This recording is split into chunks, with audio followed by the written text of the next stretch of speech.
Hello students, is my voice audible to all of you? Yes, voice is audible. So it's going to be a very important webinar. I want all of you to be at ease, relaxed, completely at peace. Right now, at least the examination is not happening, so you guys can relax.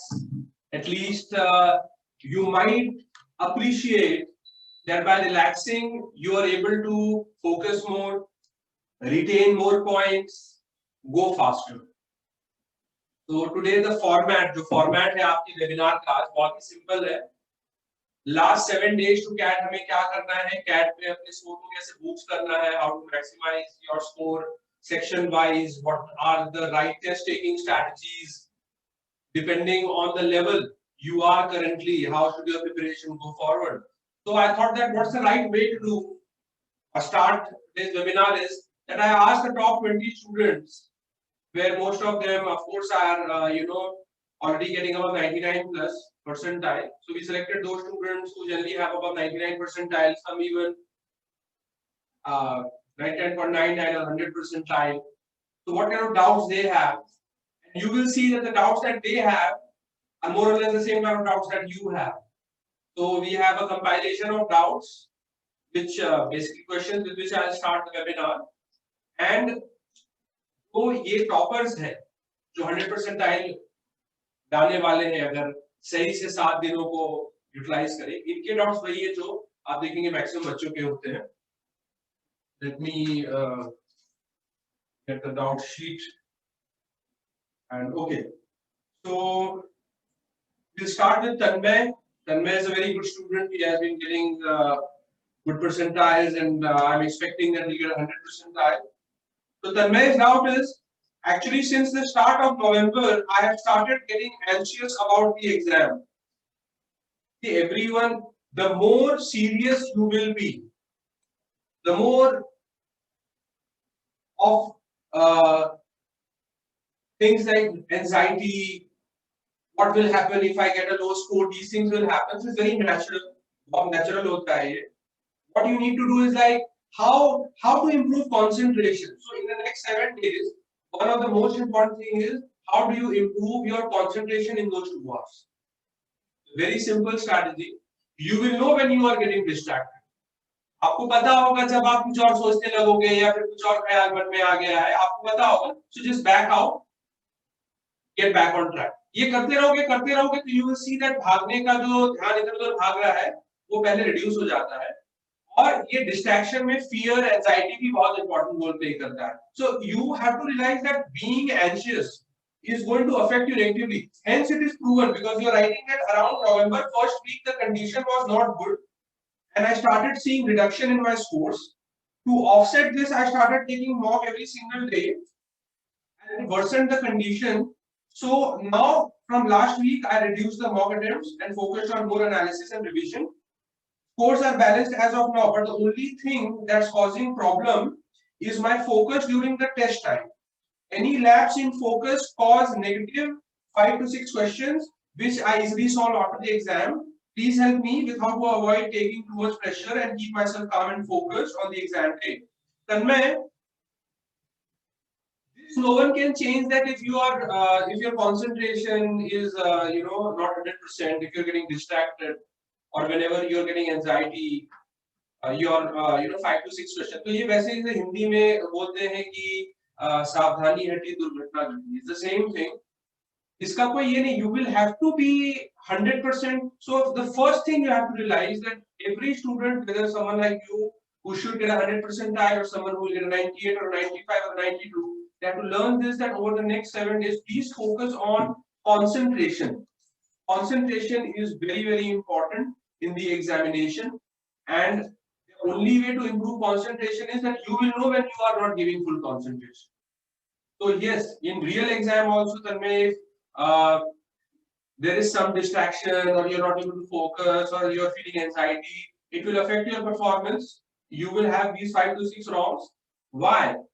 Why take something? मतलब ये ऐसा है कि कोई जहर दे रहा है तो जहर क्यों लेना? Why do you want that? You know that anxiety will impact. So I'm telling you, 100%, not only for the examination CAT, but when you'll be going for the interview as well, for anything big in life.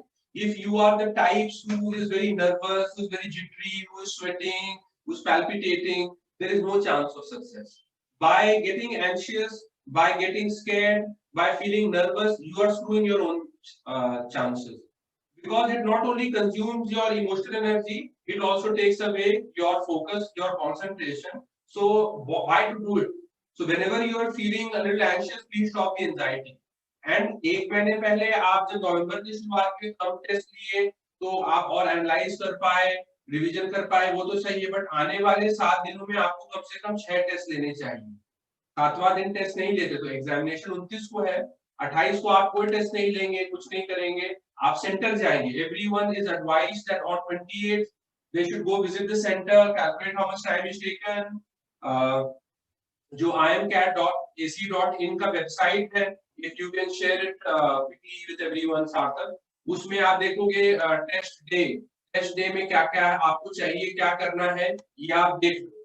नीचे अगर आप जाएंगे सार्थक, you can go quick tour में last में test day help guide, इस पे click करेंगे, इसको प्लीज पढ़ लें, जो लिखा है क्या क्या चाहिए क्या नहीं चाहिए। कोविड को डॉक्टर का सर्टिफिकेट या फिर कोई टेस्ट कोविड टेस्ट सेंटर का नहीं बोल रहे, वो सिर्फ बोल रहे हैं आपको कोविड है नहीं, अगर नहीं है तो ऊपर दिखेंगे नहीं है, फीवर वगैरह है नहीं है तो नहीं है। और फिर वो टेस्ट मतलब वो कैट के टेस्ट सेंटर का और डेट पूछ रहे हैं, कोविड के टेस्ट का सेंटर, तो ये don't have to get a covid test. Second इस जो भी इसमें लिखा है इसको अच्छे से आप पढ़ लो, ये नहीं कि लास्ट मिनट पढ़ रहे हैं, भागा दौड़ी कर रहे हैं, आप पहले से इसको पढ़ लें, बहुत सेल्फ एक्सप्लेनेटरी कुछ ज्यादा ही लिखा है कि कोई बच्चा गुफा नहीं करे। One day before 28, please go visit the center in the first half of the day only. Second half, relax. If there is a need, please you can look at math formula for revision at max. Paranoid, don't get paranoid कि पढ़ना चालू कर दिए हैं और ये सब कर दिए हैं, just relax. Basically, that is what you have to watch to relax your nerves. That is also sort of preparation. कुछ बच्चे बोलेंगे सर 12 घंटा बचे हैं एग्जामिनेशन में, 24 घंटा बचे हैं एक्चुअल कैट के पेपर में, क्यों ना कुछ पढ़ ले, कुछ नंबर ले आए। नहीं, वो जो समय है वो भी प्रिपरेशन है, ईक्यू का प्रिपरेशन है, इमोशनल क्वोशंट का।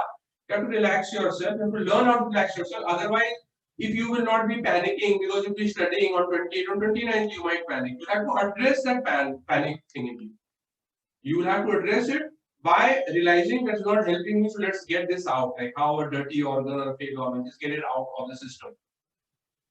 So Tanmay, you please take the test, 6 tests, analyze them well, 0 silly mistakes. I recall in the last webinar we had discussed some points. 0 silly mistakes. Like why will, okay, first 2 lakh people take the CAT examination, but I think 20-30,000 people are serious. So when we start, when I this year also started taking the webinar for Lucknow, Kanpur, and now Allahabad students also have joined us for the first time. Welcome. So we were taking webinars right from May, and if you recall, we started classes, our classes, Zoom classes, live classes from April end only. So that students can have not only classes but revision as well as advanced classes as well as doubt sessions. And plus we played TBC, trial by combat, you know, the Telegram group where every Tuesday, Thursday, Saturday you had a kind of a mock CAT examination. So if you recall, in the beginning, जब webinar होता था, there used to be 1,500-1,600 students, and it starts falling, and now there'll be like 300-400 students. Why? This is how CAT examination is. Form भरा है 2 लाख लोगों ने, लेकिन सब अभी तक बहुत छोड़ चुके हैं, बस एग्जाम देने जाएंगे ऐसे। The drop is so heavy that finally it is just 20-30,000 students who are still there, they're playing. So अभी के 7 दिन भी बहुत इंपॉर्टेंट है। कुछ बच्चे बोलेंगे नहीं इस बार तो नहीं लग रहा है मेरा कोई चांस है, आपको कैसे पता? नेक्स्ट के 7 डेज आप क्या करते हैं ये भी बहुत इंपॉर्टेंट है। क्यों? नेक्स्ट के 7 डेज अब आप बहुत पढ़ नहीं सकते, मतलब you have already studied, like how much did you study? Even if you have studied it, okay, stop it. At least, as I told you, that 28th is the day where you visit the center, calm your nerves, have some comfort food, but don't like have too much junk food and like spoil your stomach. Your body has to be in perfect shape. As you read in the test guidelines also that they are not allowing bio break. That means blue break. You'll have to show a medical certificate that you are having diabetes or something like that. Then only they will allow, or it's a very emergency situation. Like you need to be clean there. So please take care of that. These are small things. I recall one boy, Shagun, he lost that year's CAD because his third section he was wanted to go for a bio break, and like so his fourth section, the third section got ruined, and he again had to take CAD. So these small things matter a lot. Silly mistakes. I have seen generally two types of people will do silly mistake. A, if you are nervous. If someone is nervous, they will do silly mistake. That's what I was discussing. कि nervous होके फायदा क्या है? मतलब आप गाड़ी चला रहे हो, डरोगे, आप देखो बुरा मत मानना. दिल्ली इंडिया में क्या लड़कियां गाड़ी चला रही है, थोड़ा डेंजरस लग रहा है. क्यों लड़कियों से पूछोगे, उनको लगेगा डर लग रहा है. डर लगेगा तो आप डर के चलाओगे. डर के चलाओगे तो कॉन्फिडेंटली नहीं चलाओगे तो of course you are not going to be there 100%. So silly mistake either because of that or second, बहुत स्पीड है, कुछ ज्यादा ही स्पीड है. स्पीड चाहिए but not at the risk of negative marking. Please like go at a very good speed. I personally suggest to students ऐसा urgency, जैसे bio break पर urgency होता है, urgency होनी चाहिए. एक सवाल, दो सवाल, तीन सवाल, चार सवाल, बढ़िए बढ़िए बढ़िए, धक्का नहीं, पुश करते रहिए अपने आप को. लेकिन not at the expense of, it's like a pace bowler.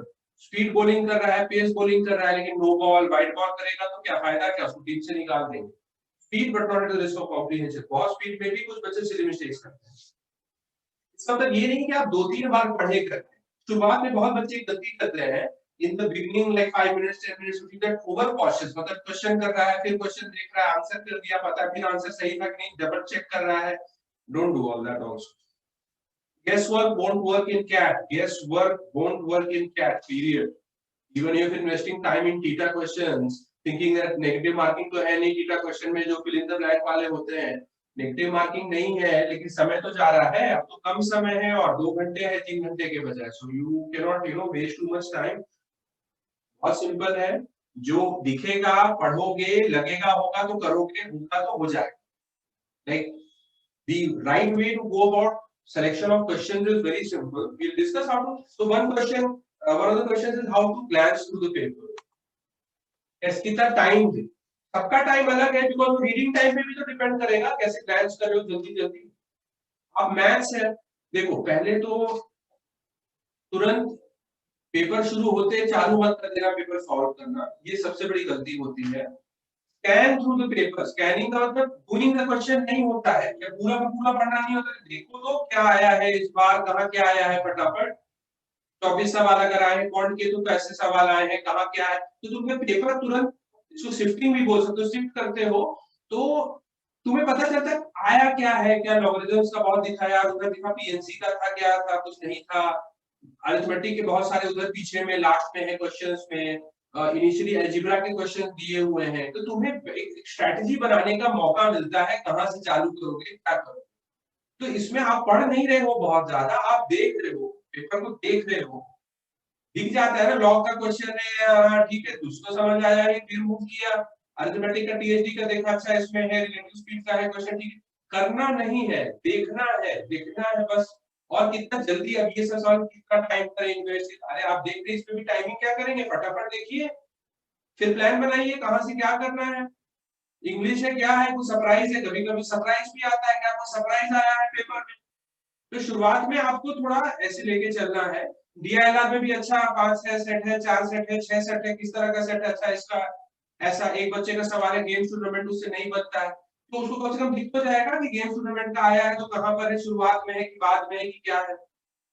अगर आप ऐसे चालू करोगे कि सेट बाय सेट करें, शुरुआत करें सेट 1 या सेट 2 सेट 3 ऐसे कर करके करेंगे, तो सब में आपको अच्छा खासा टाइम लग जाएगा. A better way to go about paper is first understanding the paper. Understanding the paper does not mean doing the questions or reading in detail. Getting to see RC है, कितने आरसी आया है, ठीक किस तरह का आरसी, थोड़ा बहुत दिख गया, क्या क्या टॉपिक दिख गया, ये पता तो रहता नहीं. तो आप अनसर्टेनिटी, अंधाधुंध चल रहे हो पेपर में, इसका कोई मतलब नहीं है अंधाधुंध चलने का. बहुत स्पीड ब्रेकर्स होंगे, स्पीड ब्रेकर में फंस जाओगे. जो तुम्हारे कंफर्टेबल टॉपिक्स नहीं, पता चला आपका जो सबसे अनकंफर्टेबल टॉपिक है उसी के सेट बैक टू बैक थे या क्वेश्चंस बैक टू बैक थे, उसमें आप फंसे रह गए क्योंकि आप सीरियली जा रहे हो, आपने पेपर नहीं देखा है क्या क्या. So it's very very important do that. Paper इतना शॉर्ट टाइम का हो गया है कि spending too much time on a question और अ सेट, पिछले तो 3 घंटे में तभी रिकवरी टाइम मिलता था, इस बार रिकवरी टाइम भी नहीं मिलेगा। तो don't do this mistake of spending too much time on a question on a set.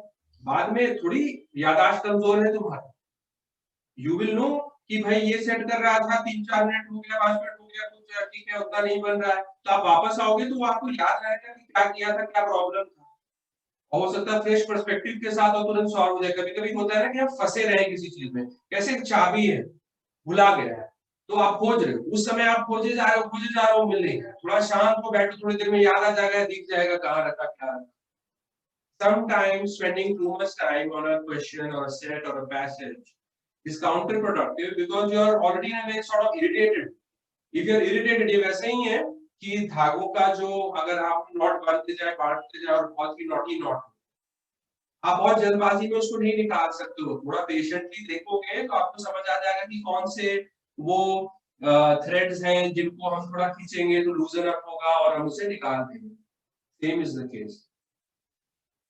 एक बहुत अच्छी ये भी पूछे कि कितने अटेम्प्ट लेके चले, ये लेके चले, अरे तुम्हारा जैसा लेवल है वैसा पेपर करोगे ना। किसी का लेवल है 30 सवाल करने का, उसको बोलूं 60 सवाल करने, किसी का लेवल है 50 का, उसको बोलूं 80 करके आ जाओ। मतलब ये सबका ही अटेम्प्ट्स का अलग अलग होता है, आप जितने स्ट्रांग हो आपका उतना अटेम्प्ट्स रहेगा। हर बच्चे की स्ट्रेटेजी है ज्यादा से ज्यादा अटेम्प्ट करना, वो थोड़ी सोच के चलेगा कि कम अटेम्प्ट करके चलना है, और ये सोच के चल, मतलब ऐसा मैं ब्लैंकेट नहीं बोल सकता सबके लिए कि इतने अटेम्प्ट करो हो जाएगा, इतने अटेम्प्ट करो, सबके लिए अलग है। It is completely different for every single student. Right strategy is rather than going at a large number of attempts or having an attempts in your mind, go for as much as you can। कुछ section अभी पहले क्या था, 3-4 साल पहले तक DILR के attempts अच्छे होते थे, अभी 3-4 साल से डीआईएलआर मुश्किल हो गया तो अटेम्प्ट्स जो है डीआईएलआर के बहुत कम करते हैं लोग। फिर से अब मानोगे डीएलआर आसान आ गया तो थोड़ी तुम लेके चलोगे पिछले साल और पिछले 3 साल का, तुम्हारे अटेम्प्ट्स बढ़ गए। अभी मैथ्स ठीक ठाक आता है, मैथ्स में अच्छा खासा लोग अटेम्प्ट, जो बच्चे मैथ्स में अच्छा परसेंटाइल भी लाना चाहते हैं, 24 सवाल आते हैं तो आप कम से कम 20 के ऊपर तो अटेम्प्ट करोगे, तभी तो आप 17, 18, 19 सही करोगे तब। बट मानिए मैथ्स का पेपर बहुत मुश्किल कर दिया, अब डीएलआर जैसा मुश्किल कर दिया, तो उसमें जो बच्चा 20 अटेम्प्ट करता था वो गिर के 13-14 अटेम्प्ट में आ जाएगा, 10-11 सही में आ जाएगा। जैसे डीएलआर में 99 प्लस के लिए होता है परसेंटाइल के लिए। मतलब बहुत ही ऐसा लेके चलना बहुत डरावना है, क्योंकि आपको पता नहीं है कि कोई सेक्शन अगर डिफिकल्टी वाइज ऊपर या नीचे चले जाए तो अटेम्प्ट्स पूरे चेंज हो जाते हैं। आइडियली क्या है, पेपर स्कैन किया, जो आता है उसको किया, जो नहीं आता है उसको नहीं किया, यही है। अब जो बच्चा अभी तक जितना स्ट्रॉन्ग होगा वो ज्यादा कर पाएगा। If someone is like purely depends on your capability, how many attempts you will be able to. So someone like Tanmay, I would expect him to close to do at least 80 to 90% of the attempts in the paper and get 70 to 80% correct so that he can get 100% time. So it will totally depend. Someone is going to tell me sir 99 लाना है, 99% है, ठीक है भाई, आप अपना 18-20 attempt रखो English में, उसमें कोशिश करो 15, 16, 17 सही करने का। आप डीएलआर में 10-11 सही कर लो 13-14 अटेम्प्ट करके, फॉन्ट में आप 16-17 सही कर दो, 18-19, 19-20 अटेम्प्ट करके आपका 99.5 पार हो जाएगा। सबका अलग है, मतलब 95 के लिए कितना करना है, 90, तो यू राइट नाउ तो ऐसा नहीं ना कोई अपना लेवल बहुत बढ़ा लेगा। मैं तुम्हें ऑनेस्टली बताऊंगा कि लास्ट 7 दिन में ऐसा कुछ अजूबा नहीं होगा कि कोई बच्चा जिसका लेवल यहाँ है अचानक से वो एकदम ऊपर। हाँ, टेस्ट टेकिंग स्ट्रैटेजी इंप्रूव करके वो अपना परसेंटाइल बढ़ा सकता है, नॉलेज क्वोशिएंट वाइज तो आप बहुत कम चांस। बस टाइम की बात है। जैसे 28 को आप अपने नर्व्स को कूल करेंगे, आने वाले 7 दिन आपको टेस्ट लेने होंगे, 6 दिन टेस्ट लेने होंगे। जो बच्चे पूरा टाइम देते हैं, 24 घंटे कैट की तैयारी को देते हैं, तो ऐसा गलती नहीं करेंगे कि 2-2 टेस्ट लेने लगेंगे कि 2 ही घंटे के टेस्ट होंगे।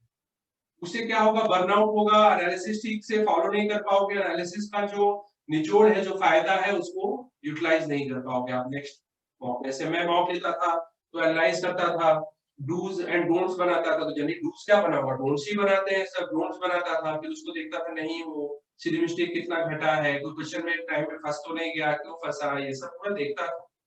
आने वाले 6 दिन में ऐसा होना चाहिए कि आपका क्वेश्चन सिलेक्शन पूरा आपके स्ट्रेंथ्स एंड वीकनेसेस के अनुसार हो जाए, सिली मिस्टेक 0 हो जाए, आप जल्दी जल्दी पेपर करें बिना गेस वर्क किए। This is what you have to follow now. ऐसा नहीं तो कोई बोले कि सर पीएनसी नहीं पढ़े हैं अभी और अलजेब्रा नहीं पढ़े हैं अभी या फिर ये नहीं पढ़े हैं, तो अब इतना समय नहीं है कि आप पढ़ने के मोड में चले जाएंगे। जो पढ़ा है उससे ही अभी इम्प्रूवमेंट करके आप ला सकते हैं। Because for understanding you prepare some of you have been preparing for a year, some for 6 months, some for 3 months, 4 months, 2 months. The amount of hours you have gone for preparation has already, like तुम्हारे brain में थोड़ा एक level लाया होगा तुम्हें। अब test taking strategy में maximum जो बच्चे हैं 0। अगर उसमें आवर्स नहीं इन्वेस्ट करोगे तो उसमें इम्प्रूवमेंट कैसे होगा?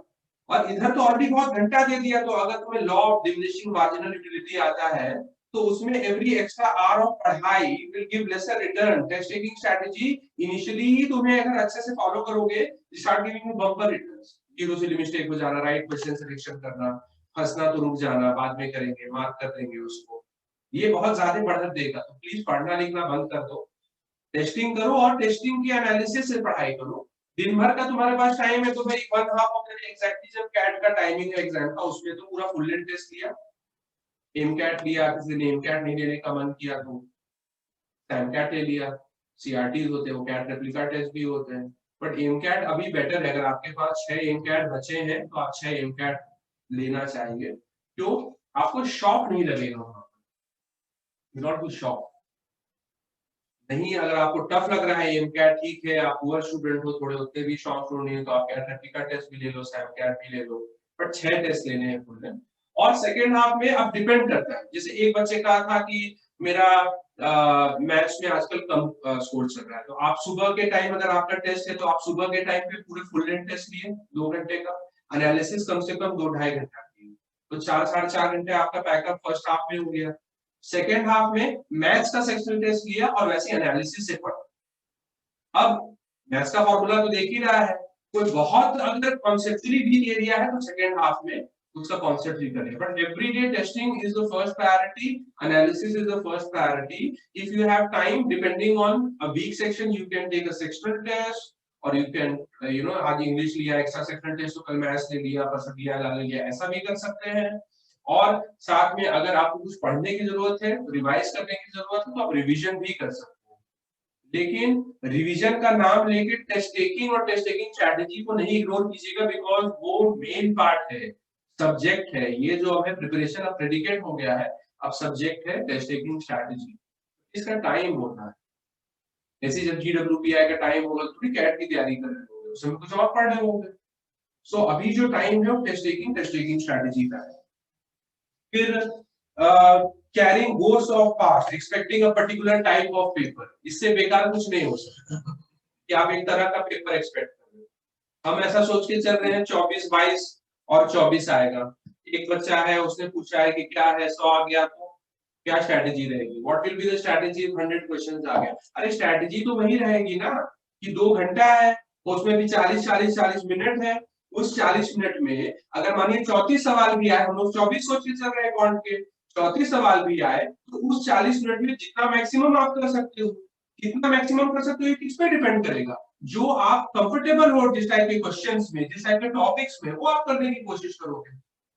एवरीवन्स अटेम्प्ट, एक तो मैं एनालिसिस करके अगर मैंने देखा है सारे बच्चों के अटेम्प्ट्स अलग अलग, मतलब ऐसा कोई नहीं बोल सकते कि इसी तरह के अटेम्प्ट करोगे तो टॉप करोगे या बहुत अच्छा है। सबके अपने strengths, weaknesses, comfortability with topics, areas, RC, किसी को कोई तरह का पैसेज में ज्यादा कंफर्ट है, इसीलिए दिन भी मैटर करता है कि पेपर कैसा है। अच्छा परसेंटाइल तो आएगा, लेकिन कौन टॉप करेगा, 100 परसेंटाइल आएगा, 99.99 परसेंटाइल आएगा। इतना ये बोल रहा हूँ because you guys know that every year raw students they get very high percentiles, over 99 percentile from Lucknow, Kanpur. Some of them get 100 also, some of them will get 99.99 also. So they have to understand this, that those students who get 100 percentile on that day, the kind of passages, the kind of sets, the kind of questions also favored to their area of comfort. तो but खराब दिन का मतलब ये नहीं कि 100 वाला 99.5 पे आ जाएगा। खराब दिन का है कि 100 नहीं आया तो 99.90 लेते आए, 99.89, 99.92, 99.93 इस तरह में। कोर्स ऑफ पेपर में ये भी बहुत इंपॉर्टेंट है कि पता चला कि आपका 27 को जो मॉक था वो खराब हो गया, तो आप बैठ के अब आपको एक नेगेटिव सी फीलिंग आ गई है कि अरे मेरा तो नहीं होगा। जितने खराब मॉक्स आपके पेपर के पहले होते हैं उतना अच्छा है, यानी कि भगवान आपके साथ। क्यों?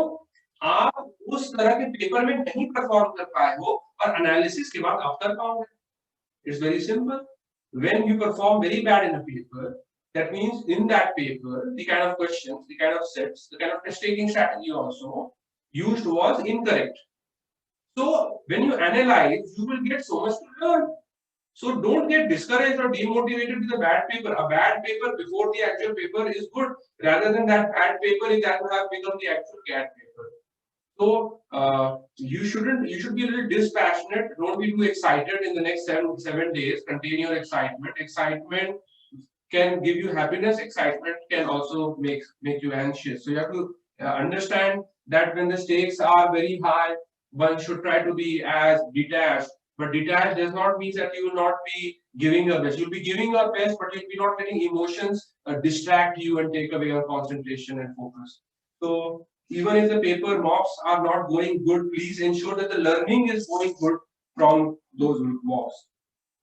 मॉक्स में आप एक्सपेरिमेंट भी कर सकते हो, don't be scared of experimenting. Experimenting का मतलब होता है पहले इस तरह का कर लिया क्वेश्चन या सेट, पहले इस तरह का पैसेज उठाए, पहले ये, तो आप कर सकते हैं ताकि आपको पता चले कि एक्चुअल पेपर में कैट में करना चाहिए कि नहीं करना चाहिए। Let's also, I hope you guys are able to relate to some of these doubts. Okay, the next doubt, Tanvir's doubt is clear. Let me have a glass of water.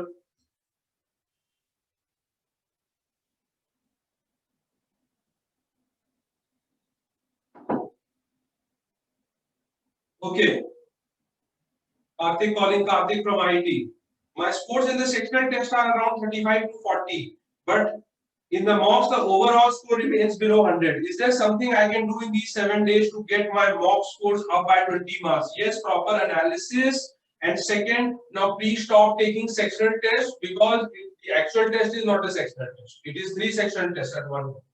So अगर आपका sectional test में अच्छा आ रहा है, full length test में नहीं आ रहा है, तो इसका ये मतलब है कि पहले स्टैमिना, इसलिए 6 दिन तो भाई टेस्ट ले, फुल लेंथ टेस्ट ले, स्टैमिना बनाइए कि 2 घंटे आपका पूरा दिमाग जो है वर्किंग कंडीशन में, फुल वर्किंग कंडीशन में हो, पूरा फोकस रहे। ऐसा ना कि तीसरा सेक्शन जब जा रहे हैं, when you are going to the quant section, you are getting like because of lack of stamina, you are getting distracted and you are like नहीं हो रहा है, छोड़ो यार, हटाओ। Easiest thing to do is give up. Till now, 70 to 80% of the CAT aspirants would have given up. I can tell you confidently because you guys know my background. From an I'm the board of IIM Ahmedabad Placement Committee. I've been the national director of Time, Lucknow Kanpur, so successfully that this year we got the Economic Times Iconic Brand of India Award. I won so many awards just because of you guys getting 199 and 10.99. This time we are having close to 17. In CAT 20, we are having CAT 19. In CAT, from CAT 19 results, we had close to 1,700 IIM calls from Lucknow Kanpur region. Every photograph is there, every voice information is there.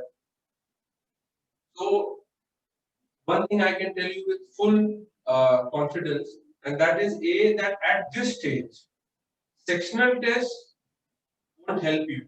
Now is the time to get into the arena of full length test taking and strategy. It is very, very important, extremely important. And it's very easy to give up. I know that if we will be training as a national director, I had the data. Now also I have some data. Like if we are training 70,000 students across the country, by the time CAT examination comes, hardly 15,000-16,000 are actually glued to training themselves for CAT preparation. So लोग अब बहुत घट जाते हैं. Last में quality crowd ही रहता है. Competition, मतलब it's easier to get selected. 50% of your battle is won because you are still there.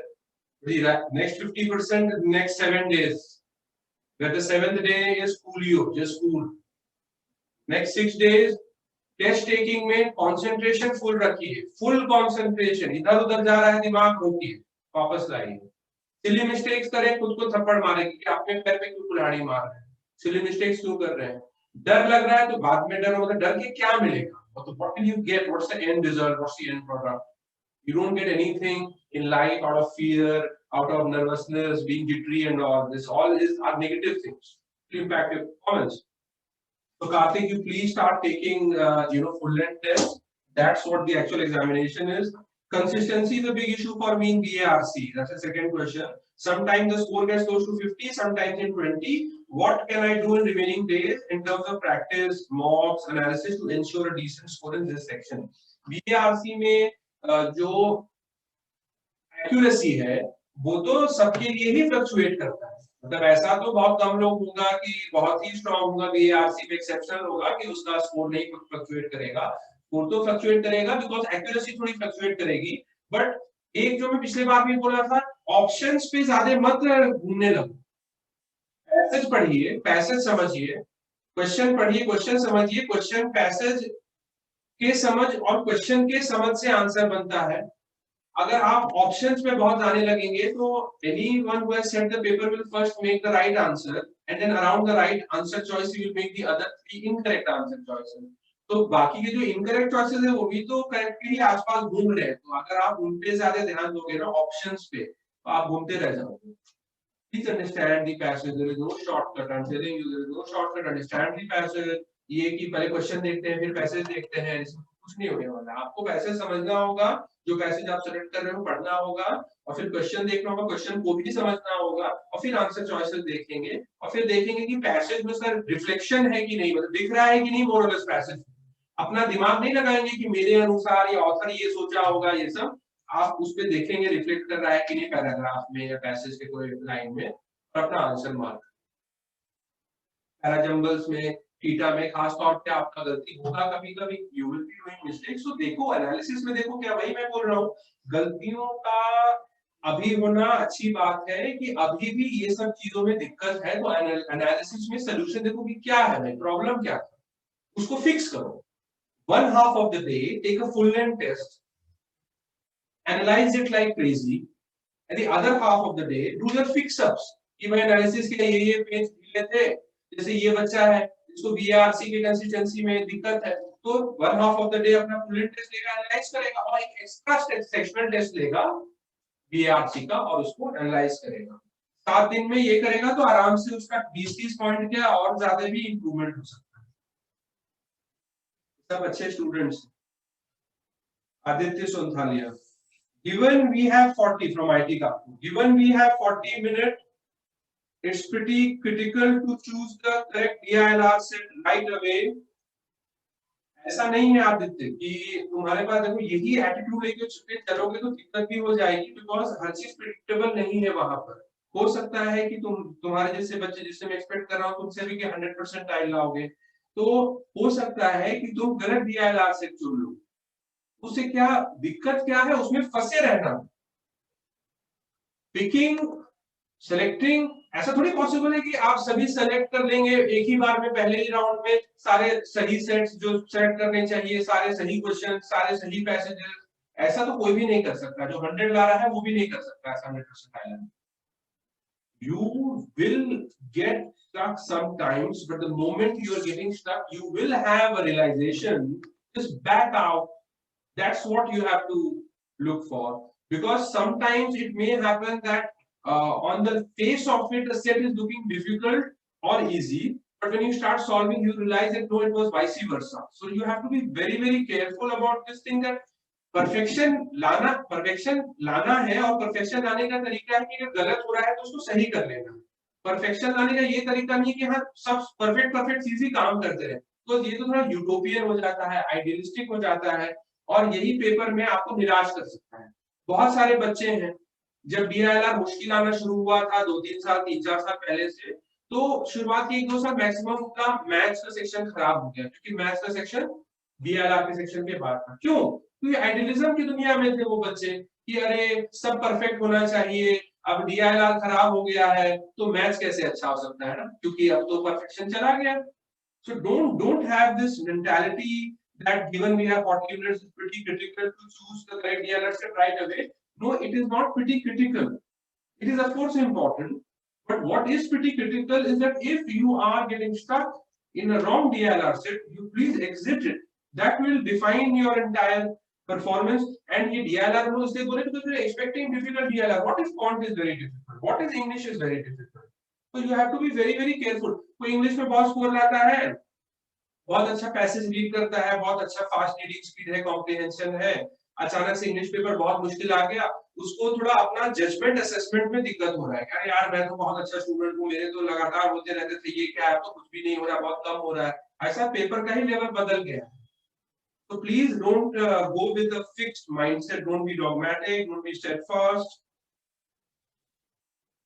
How much time, he's asking Aditya, how much time do you think is ideal to intuitively go through sets and choose? It will again depend on, so कोई बच्चे का game tournament बहुत strong है, तो उसका set देखेगा तो जल्दी उसको करेगा या छोड़ेगा, कोई बच्चे का कोई और टॉपिक, तो ये भी आप डिसाइड नहीं कर सकते हैं कि क्या टाइम, एक पर्टिकुलर टाइम देना चाहिए डीआईएलआर सेट को या आरसी पैसेज को, सबके लिए वैरी करने वाला है. आपको पता रहेगा बहुत टाइम लग रहा है, मेरे से नहीं हो रहा है. Someone who is very very confident in DILR, there are some students, so their exit time and entry time will be different from someone else's entry and exit time who will not be very strong in DILR. And in for that particular student also, it will depend on what kind of topic, what kind of, you know, that what kind of passage background, philosophy से है कि science से है, तो ये सब भी देखना. तो टाइम तुम्हें बस पता रहेगा कि अब इसमें टाइम नहीं देना चाहिए, कैसे सॉल्व कर रहे हैं बट फटाफट आंसर नहीं निकल रहा है, मतलब टाइम कम है, टाइम कम है, तो आंसर तो जल्दी जल्दी निकालना है, पहले से भी जल्दी जल्दी निकालने की कोशिश करना है. So in that scenario you will know that no no no वो तो नहीं रहा है, चलो एग्जिट करते हैं. अरे एग्जिट परमानेंट एग्जिट तो नहीं, you can always leave situation. Aastha Sharma from NIFT Mumbai. In the last mock she got 99.69 or 61, I don't recall. Asta, you should, we are expecting you also to get 100 percentile. What to do in the last 2 days before CAT, whether to take mocks or do something else. Prajita, I was saying Asta Sharma 99.11. So Asta, from a 99.11 you have to reach 100 percentile. The next 7 days are very important to you. You have asked specifically what to do in the last 2 days before CAT examination. So one day you need to go visit the center. Please visit the center. Don't do the stupidity of not visiting the center. And उसी तरह से visit करो. कोई public transport से जा रहा है तो public से जाओ. पापा के साथ जा रहा है तो पापा के साथ जाओ. जो जिसके साथ जैसा जा रहा है उसको देखना दिखाना बहुत जरूरी है. Because exam के दिन risk नहीं ले सकते. Second, calm yourselves, you'll be panicking, you know, maybe you'll feel like puking also. Most a lot of students are very, very serious. They have these episodes just before the examination, they'll throw up. Okay, it's okay to throw up as well. Just don't let it bother you. Even if you are under stress, your body is feeling the stress, let the mind not feel the stress, ignore it. चलो हटाओ, ऐसे फायदा क्या है करके. एक दिन उसके पहले तो सैटरडे को तो ये करेंगे, फ्राइडे को क्या करना है आपको, फ्राइडे को एक टेस्ट लेना है, आपको मॉक लेना है, उसकी बहुत अच्छी तरह से एनालिसिस करना है, करनी है, बट उससे जजमेंट नहीं लेना है आने वाले टेस्ट के बारे में. तो बहुत अच्छा गया तो ये नहीं कि पेपर वैसे ही आएगा, नहीं तो निराश हो जाओगे वो एक्चुअली. या फिर बहुत खराब गया कि कुछ पेपर ऐसा था तो मेरा नेक्स्ट मतलब संडे को भी खराब पेपर जाएगा. Don't carry any ghost of the past papers, including the paper you will be taking on Friday. The Friday paper is also for analysis. Analysis करना है, देखना है कि अच्छा इस पेपर में, इस तरह के पेपर में कैसे इम्प्रूवमेंट कर सकते हैं.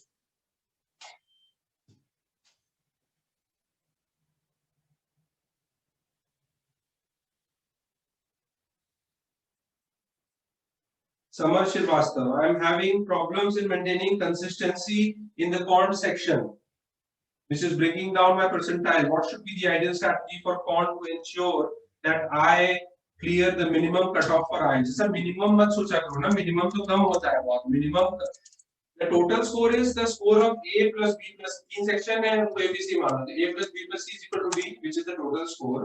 ये मिनिमम का फॉर्मूला लेके दिमाग में चलोगे तो एक्चुअली टोटल स्कोर ही कम हो जाएगा. टोटल स्कोर और सेक्शनल स्कोर जो मिनिमम कट ऑफ है आईएमएस को तो जमीन आसमान का.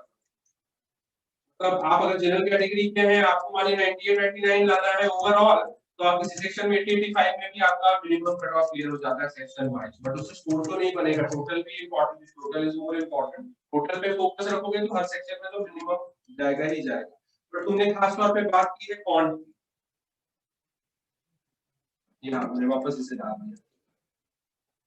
तुमने खास तौर पे बात की है क्वांट की। So again the strategy for you is as we were discussing earlier, एक हाफ ऑफ द डे आप लेंगे फुल लेंथ टेस्ट, उसकी एनालिसिस करेंगे, और आप क्वांट का भी एक सेक्शनल टेस्ट लेंगे और उसकी एनालिसिस करेंगे।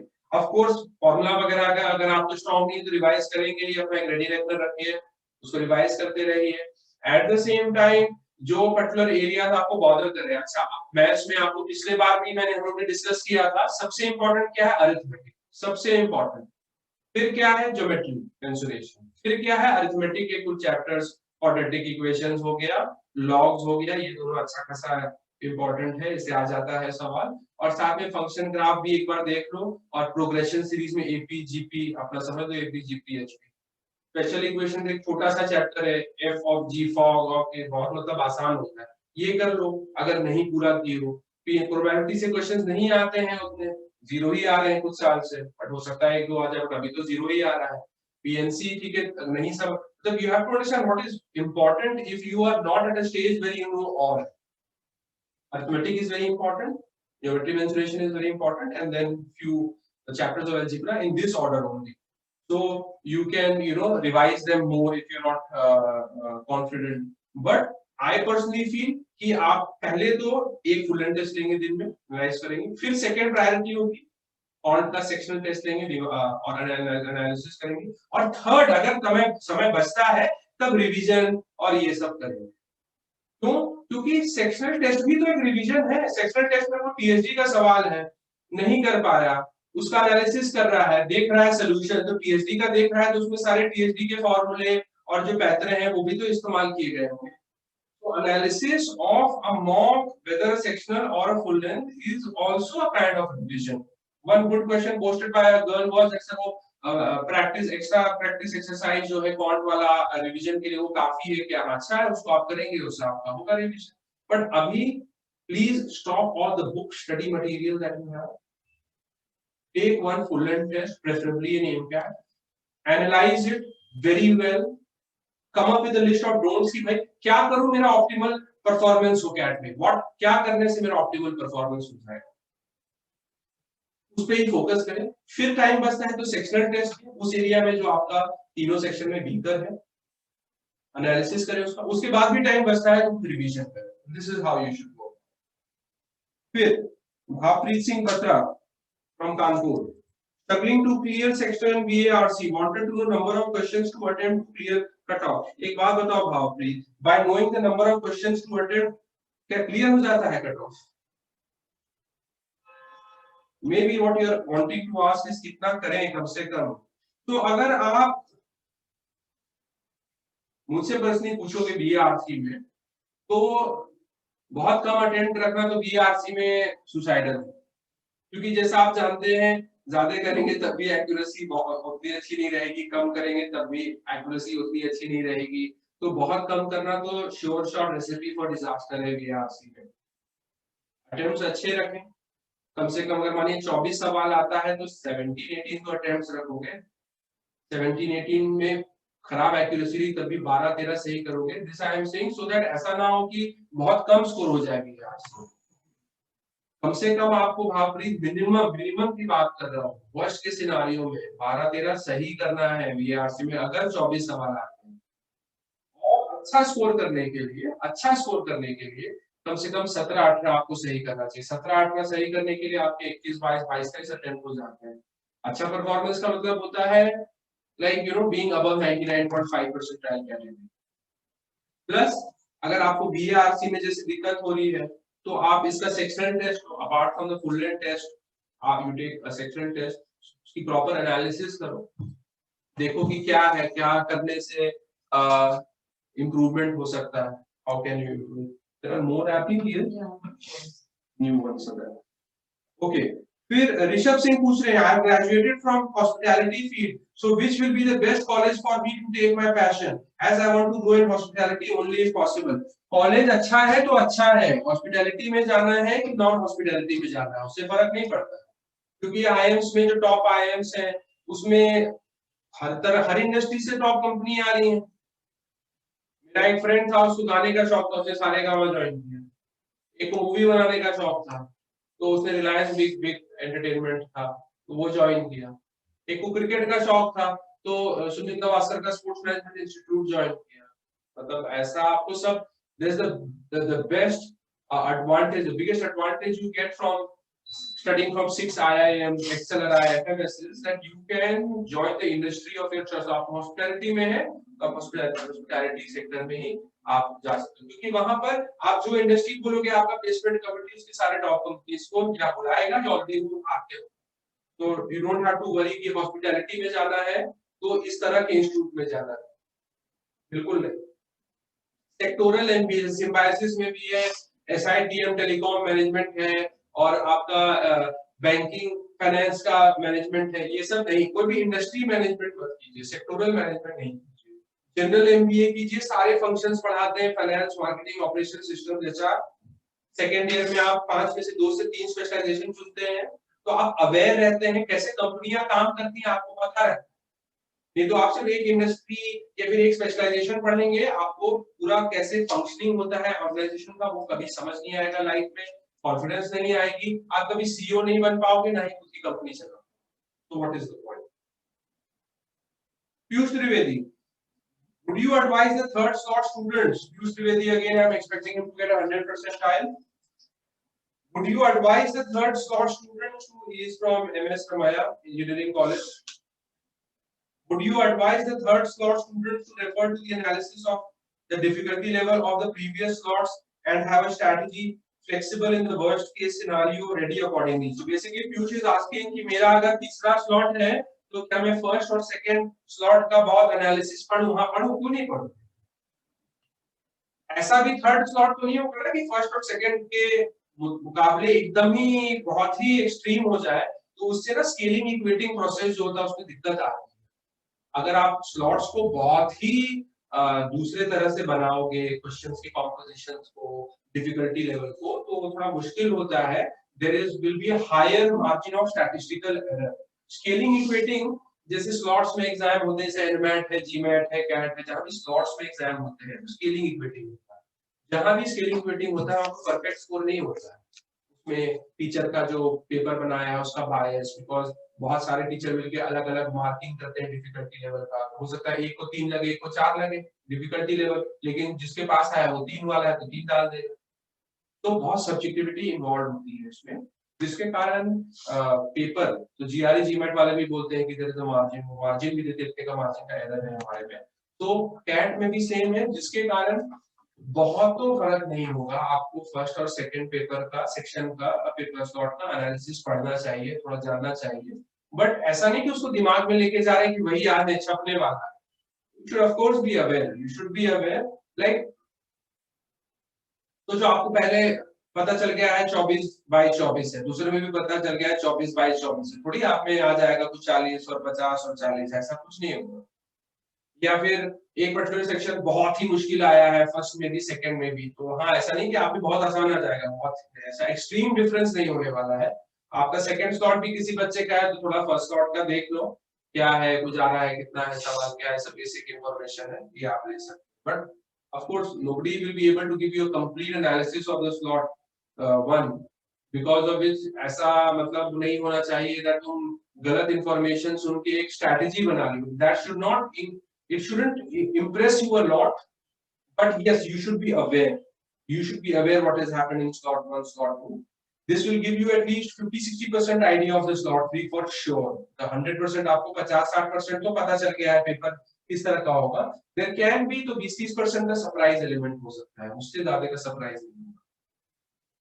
Arnab Bose, Arnab Bose, I have an issue regarding the QA section. I am attempting up to 15-16 सवाल with a good accuracy, but I haven't been able to increase my attempts. So what can I do regarding that? Also, past 2 sets, my scores in QA only has dropped a bit by about 5-6 marks. It's a bit worrying as well. और now आपको QA का section test extra लेना होगा full test के अलावा, और ठीक है, ऐसा मत कर देना कि स्पीड बढ़ाने के लिए कि ज्यादा सॉल्व करना है क्वेश्चन, एक्यूरेसी हैम्पर हो जाए, ऐसा गलती मत करना। फोर्सिबली इंक्रीज, तो फोर्सिबली कैसे करता है पता है? इंक्रीज स्पीड, जल्दी जल्दी कुछ आगे पढ़ने लगेगा, स्किप करने लगेगा इंफॉर्मेशन, गेस वर्क करने लगेगा, सिली मिस्टेक करने लगेगा, ऐसा नहीं करना। 7 दिन है, 6 टेस्ट लिया, 6 अगर आप क्यूए का भी सेक्शन टेस्ट ले लिए तो आपने टोटल 12 टेस्ट लिया। 12 टेस्ट में तो थोड़ा इंप्रूवमेंट होगा ही होगा अगर अच्छे से एनालिसिस करते हो तो you will definitely, I am sure you will get a top score and you will improve. Abhigyan from IIT Kanpur. I often tend to leave questions from specific areas or topics of BILR because of low confidence in those topics. For example, games and tournament, and select without even reading the complete question. Reason: I always make mistakes in games and tournaments and take a lot of time in selecting questions. Is this okay at this point of my preparation, or should I try to overcome this issue in the next 7 days, and how? Basically, Abhigyan is saying that games and tournaments में उसको समझ कम आ रहा है और उत्तर नहीं पा रहा है उसका सवाल, और जल्दी करता है तो गलत हो जाता है। अभिज्ञान गेम को बहुत तेज बच्चे हो आईटी कानपुर को, गेम्स टूर्नामेंट्स उतना मुश्किल नहीं है, इसको थोड़ा समझ लो। मुझे तुम अलग से कॉल कर देना आज रात को या कल, मैं तुम्हें गेम्स एंड टूर्नामेंट्स पढ़ा दूंगा। मैं भी पढ़ाता हूँ गेम्स एंड टूर्नामेंट्स, ये सब तो DILR I am pretty good at. Games and tournaments is very simple. There are some types of sets. You have to just understand those type of sets. Knockout है या फिर round बना के है कि क्रिस क्रॉस चल रहा है, पहले वाला आखिरी के साथ खेलेगा, दूसरे वाला सेकंड लास्ट के साथ खेलेगा। फिर ये सब तरह में एक पर्टिकुलर टाइप के ही मतलब फॉर्मूला लगाओगे तो तुम्हें कौन प्लेयर किसके साथ खेल रहा है, कितना मैचेस उसको जीतने के लिए चाहिए, किस राउंड में कौन है, ये सब तुमको कितने मैक्सिमम पॉइंट से वो तीसरा होगा, कितने मिनिमम पॉइंट से दूसरा होगा, ये सब तुमको समझ आ जाएगा। It's not very difficult. 7 दिन में गेम्स एंड टूर्नामेंट्स तो तुम इंप्रूव कर सकते हो, लेकिन मोर थिंग इज देयर। अभी क्या गेम्स एंड टूर्नामेंट बहुत साल से आया नहीं है कैट में, गेम्स एंड टूर्नामेंट्स बहुत सालों से कैट में आया नहीं, तो don't get paranoid also about it. But तुम मेरे को कॉल करना, I will help you with games and tournaments, it's not that difficult. LR में ना ऐसा कुछ सेट का लेके मत सोचो कि इसका सेट आएगा उसका सेट आएगा, हो सकता है 4-5 सेट आए, सब मतलब तुम्हारे कोई भी जान पहचान की सेट से नहीं है। LR में क्या है, क्वेश्चन पढ़ना है बिना कुछ जजमेंट के, ये मुश्किल होगा तो ये आसान होगा। सेट पढ़ा, अपना समझा, कितना समझ आया, कोशिश किया, हुआ तो हुआ, नहीं हुआ तो दूसरा सेट में मूव किया। मतलब बहुत ही कोल्ड कैलकुलेटेड वे में पेपर देना पड़ता है, उससे आपको फोकस रहता है, आप अनबायस्ड रहते हो। नहीं तो आप एक्साइटेड रहोगे, एक सेट अच्छा हुआ, बड़ा कुछ हो गया, तीसरी बार आ गई, दूसरा सेट थोड़ा खराब हुआ, डर गया, उससे तीसरा सेट इंपैक्टेड हो गया, बहुत ऊपर नीचे होगा, you not able to take the pressure. Dhruv Prakash, again a very good student, VARC में से दिक्कत, what happened? A student is having a test. He wants his query to be answered first. Utsav Akarshan from IIT, also expected to be among the toppers. The one thing which obstructs me is that my pace of answering is high at the end, but relatively slow in the middle. Due to this, questions in the mid interval are not mostly correct, and that's why I always end up below the score I could have got. I have tested many strategies, and I could have got to even 62 in SAMCATS in quant, but in DILR that mid what speed problem is what I am working on by giving marks. In VARC, in SAMCATS quant and my score gets skewed, means high in QA but then low in other, high in VARC, DILR, then not so good in quant. I just need that balance. तो basically एक चीज तुम्हारा मेरे को clear समझ आ रहा है sir, तुम बोल रहे हो कि पूरा बन नहीं पा रहा है, खिचड़ी नहीं पक पा रही है, ऐसा नहीं हो पा रहा है कि पेपर दे रहे हैं तीनों के तीनों सेक्शन अच्छे हो जा रहे हैं, इसीलिए 6 दिन इंपॉर्टेंट है ताकि आप फाइन ट्यूनिंग करें सेक्शनल उसका। तो क्वांट का अच्छा स्कोर नहीं आया, आज सुबह VARC का अच्छा आया, DILR का अच्छा आया, जरूर क्वांट का फिर चेक टेस्ट लो सेकंड हाफ में, फर्स्ट टेस्ट का अच्छे से एनालिसिस करके क्या लैकिंग था, क्या दिक्कत हुई, ये बहुत इंपॉर्टेंट है। फिर बीच के पीरियड में स्पीड स्लो हो रहा है, क्यों ना पुश करो। मैं बोला अर्जेंसी, जैसे टॉयलेट जाने की अर्जेंसी होती है, पूरे 2 घंटे अर्जेंसी होनी चाहिए। ये भी नहीं कि VARC खत्म किया तो DILR के पहले 1 मिनट चलो रिलैक्स कर लेते हैं, मतलब you just it's a sprint. आप 100 मीटर के स्प्रिंट में नहीं रिलैक्स करोगे, 500 मीटर में थोड़ा रिलैक्स करोगे, 1000 में और करोगे, 2000 में तो बीच बीच में, और मैराथन में तो कहीं रुक भी जाते हैं, कुछ लोग बैठ जाते हैं। This is a sprint, 2 hours basically sprinting वाला टेस्ट। इसमें आप मिडल में कम स्पीड है, एक्यूरेसी है, आखिरी में ज्यादा है। 50 ओवर्स का जब मैच होता था ओडीआई में, तो स्लॉग ओवर्स में लोग पीटते थे। आप खास तौर पे देखेंगे 44 45 ओवर से पीटना चालू हो जाता है। 49 ओवर है, 50 ओवर है, तब तो पूरा ही पीट रहा है, आउट हो रहा है बैट्समैन। क्योंकि 50 ओवर थे, अब 20-20 हो गया, अब कल हो जाएगा 10-10, तो 10-10 में क्या करोगे? थोड़ी ऐसा है कि बोलोगे पहले 2 ओवर ब्लॉक करेंगे, फिर थोड़ा ओपन करेंगे, फिर 8 ओवर में मारेंगे, मतलब ओवर ही बहुत कम हो गए। सेम है, मतलब तुम्हें चौके छक्के लगाते रहने हैं, अच्छे स्पीड में रहना है, और साथ में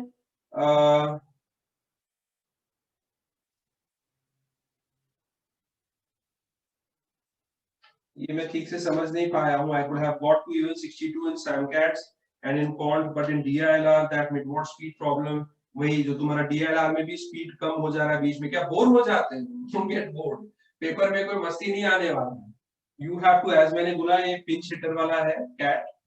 जो बच्चा भी शुरुआत से अंत तक नहीं अच्छा स्पीड में रहेगा, उसको बहुत दिक्कत हो जाएगी। जो भी कहीं फंसेगा और नहीं निकलेगा, तो उसका सेक्शन ही बर्बाद हो जाएगा। जो बहुत एक्सपीरियंस लेके चलने वाला आदमी है, वो तो और बर्बाद हो जाएगा कि कॉर्ड खराब हो जाएगा, अगर डीएलआर खराब होगा, वीआर से ठीक नहीं गया तो डीएलआर खराब हो जाएगा। मतलब इस बार आपको पूरा कोल्ड वे में अच्छे स्पीड में चलते जाना है, चलते जाना है। इसीलिए बहुत इंपॉर्टेंट है कि ये नहीं कि पेपर चालू हुआ और क्वेश्चन आप सॉल्व करना शुरू कर दिए। आप पहले देखिए पेपर को, 2 मिनट देखिए क्या है, कहाँ क्या है, किस तरह के सवाल आए, क्या टॉपिक आए, क्या स्प्रेड है, ताकि 2 मिनट बाद आप सोच सके अब हम इस तरह से पेपर को करेंगे। और क्वांट का लो भाई, क्वांट में यूर एक्सपेक्टेड जो भी अच्छा स्कोर लाएगा, अच्छा स्कोर मतलब टोटल स्कोर अच्छा लाएगा, कम से कम 99.7 99.8 के तो ऊपर लाएगा ही, 99.5 वर्स्ट केस में ले, उन सबको ये बात जरूरी है जानना कि क्वांट में तो स्कोर करना ही होगा। तो अगर नहीं स्कोर कर रहे हो तो पढ़ाई नहीं, टेस्ट टेकिंग इंप्रूव करो, क्वांट में अपना क्वेश्चन सिलेक्शन इंप्रूव करो, जीरो सिली मिस्टेक्स करो, एक्स्ट्रा सेक्शनल टेस्ट लेके क्वांट का, because that has to be fixed, वो नॉब जल्दी बंद करना है। और जो बच्चे उतने अच्छे नहीं है ना, उनके लिए भी ये बहुत इंपॉर्टेंट है कि जो सेक्शन में स्कोरिंग क्या है, डीएलआर तो स्कोरिंग है नहीं। पता चला अभी आप डीएलआर को लेके परेशान हो, आने वाले 7 दिन में डीएलआर में ही लगे होंगे, तो आपका क्या होगा, डीएलआर में थोड़ा परसेंटाइल ठीक ठाक आ जाएगा, लेकिन टोटल स्कोर इतना खराब हो जाएगा कि कुछ मजा ही नहीं आएगा पेपर। कौन स्कोरिंग होता है, बीएआरसी भी स्कोर करना पड़ता है मजबूरी में, नहीं तो टोटल स्कोर नहीं बनता है, जिसके कारण अटेम्प्ट्स, वही एक बच्चा पूछा था, अटेम्प्ट्स तो ठीक रखने पड़ते हैं, इसीलिए BARC. Yes, we have it. So now, Gurpreet, how to judiciously select an RC question? When you start a paper, you tend to do easier questions first. It is easier to find easy questions in quant, while in RC it is difficult to know which one is easy. If a difficult one is chosen, how much time is left? देखो question तो तुम देख लोगे होगा कि नहीं, passage मतलब छोड़ना या पढ़ना, इसमें एक कॉल होता है। पैसेज पढ़ लिया, पैसेज समझ लिया, फिर तो क्वेश्चन जल्दी जल्दी, मतलब ऐसा क्वेश्चन स्किप कर, क्वेश्चन अगर समझ आ रहा है तो करना है, नहीं समझ आ रहा है तो छोड़ देना है। मैं खुद, जबकि बीआरसी में काफी अच्छा स्कोर करता हूं मैं, लेकिन बीआरसी में अगर मैं पैसेज पढ़ा 2 बार, मैं यदि 2 बार पैसेज पढ़ता हूँ, 2 बार पैसेज पढ़ा, समझ आया, क्वेश्चन देखो, क्वेश्चन का समझ ही नहीं आ रहा, अटपटा लग रहा, आंसर भी देख के थोड़ा अटपटा, छोड़ो उसको, उतना टाइम वेस्ट नहीं होगा इसमें। टाइम वेस्ट होता है गलत पैसेज में, गलत सेट में। अब क्वेश्चन कैन बी कॉन्ट में भी, इसलिए तुम्हें जैसे सही लिखा है इतना दिक्कत नहीं होता, कॉन्ट में भी you can take a call pretty soon. RC question you can take a call pretty soon, passage में तो you have to read the passage. Even if you select, again I am reiterating, even if you select a difficult question, a difficult passage, a difficult set, a difficult question also in quant, please understand everyone will do this mistake. कुछ लोग ज्यादा करेंगे, कुछ लोग कम करेंगे, जो 100% आएगा वो भी करेगा, लेकिन the person who will emerge successful will be one who will know how to give up, मतलब गिव अप सून। इसमें है कि नहीं हो रहा है तो हटाओ कहीं और, इट्स लाइक लूट चला हुआ है खजाने का, यहाँ नहीं भाई निकल रहा है, ताला नहीं टूट रहा है, कहीं और जाके ताला तोड़ो। हरीश, हरीश देशी Raju, My question considering this year's CAT paper pattern is pretty much unpredictable, especially on the total number of question aspect. What should be is one optimal target to keep in mind while attempting the paper?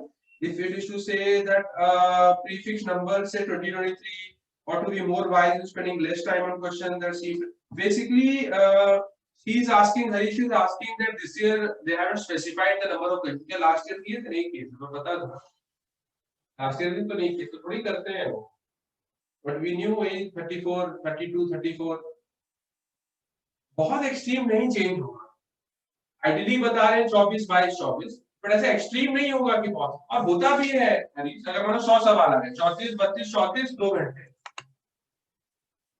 Faster मतलब अगर आपका कुछ नहीं हो रहा है set नहीं हो रहा है पैसेज नहीं हो रहा है क्वेश्चन छोड़ो उसको जल्दी जल्दी करो वही सेम अप्रोच जो कि स्नैप में लगाते हैं बाकी एग्जाम्स में लगाते हैं जिसमें ज्यादा क्वेश्चन होता है और टाइम कम अगर होता है तो आप क्या करते हो आपका जो छोड़ने का टाइम है वो जल्दी कहता है नहीं हो रहा है तो छोड़िए उसको if you actually go to the paper and see that there are quite a good number of questions, way more than what you expected. Please do not start panicking. That means you have to be better in question selection. That means कि जो पहले थोड़ा मुश्किल लगता था वो कर लेते थे वो भी अब नहीं करेंगे उससे भी आसान वालों को पहले करेंगे पेपर को राउंड में करें तो मे भी 24 सवाल अगर आते हैं फॉन्ट में तो 2 राउंड में नहीं करने की जरूरत पड़ सकती है कुछ लोगों को लेकिन 34 सवाल आएंगे तो 2 राउंड में तो पेपर करना ही होगा पहला राउंड में जो तुरंत हो रहा है और दूसरे राउंड में जो आता है लेकिन तुरंत नहीं हो रहा था तो उसको माफ किया बाद में कर रहे हैं उसे तो there is a possibility what does a safe range of attempt generally is to be confident in getting a good score for someone like you Harish 24 questions अगर आता है फॉन्ट में तो कम से कम 20-21 तो करना है कम से कम और उसमें 18-19 सही करना है बिकॉज़ फॉन्ट में बहुत हाई एक्यूरेसी होनी चाहिए फॉन्ट में क्या गेस कर रहा है इंग्लिश में तो गलतियां होंगी फॉन्ट में what is the guess second VARC की अगर हम बात करते हैं तो फिर से सेम 20-21-22 अटेम्प्ट होने चाहिए 16-17-18 तो तुम्हें सही करना चाहिए और डीएलआर की हम बात कर रहे हैं तो कम से कम 12-13 सही करना चाहिए 15-16 अटेम्प्ट ये सबके लिए नहीं हरीश देशी राजू के लिए आईटी के बच्चे लोग हैं they are expected to top and all so that's why I am telling you बाकियों के लिए देखो स्ट्रेटजी तो बहुत सिंपल है चाह के थोड़ी अटेम्प्ट बढ़ा लोगे पेपर जो देगा उसका सही क्वेश्चन सिलेक्शन होगा अब जितना वो पढ़ा है उसका क्वेश्चन और वो कर पाएगा उसका क्वेश्चन सिलेक्शन ज्यादा होगा बहुत सिंपल है अभी आपको अभी अपना कैपेबिलिटी नहीं बढ़ा सकते 6 दिनों में प्रिपरेशन का अभी बढ़ा सकते हैं टेस्ट टेकिंग स्ट्रेटजी तो जो आदमी का लेवल है स्ट्रेंथ वीकनेसेस है उसके हिसाब से आपको देखना है क्या मैक्स में कर सकता था पेपर में 2 घंटे में जब एनालाइज करते हैं या ये कर सकता था ये कर सकता था ये क्यों छोड़ दिया अरे इसमें इतना क्यों समय बर्बाद कर दिया ये तो मुश्किल भी था तो इसमें क्यों फंसे रह गया तो उस तरह से आपको सोचना है right now in the next 7 days you are competing with yourself you're not competing with someone else if you try to go by what is the ideal number of attempts then you are getting into relative comparison you have to extract the best which is in you your capability Prakash is asking another student we are expecting to get 100% right in BARC from IT Chennai in BARC unable to clear cutoff sometimes there's some fall in case of long sentences and tough language and confuses with option selection. Dhruv, kill the monster, kill the BARC monster. Sometimes we make something too big. We think इसमें बहुत दिमाग लगता है, इसमें बहुत सोचना पड़ता है, ये बहुत पेचीदा है, पर मेरे लिए है नहीं, बहुत सिंपल है.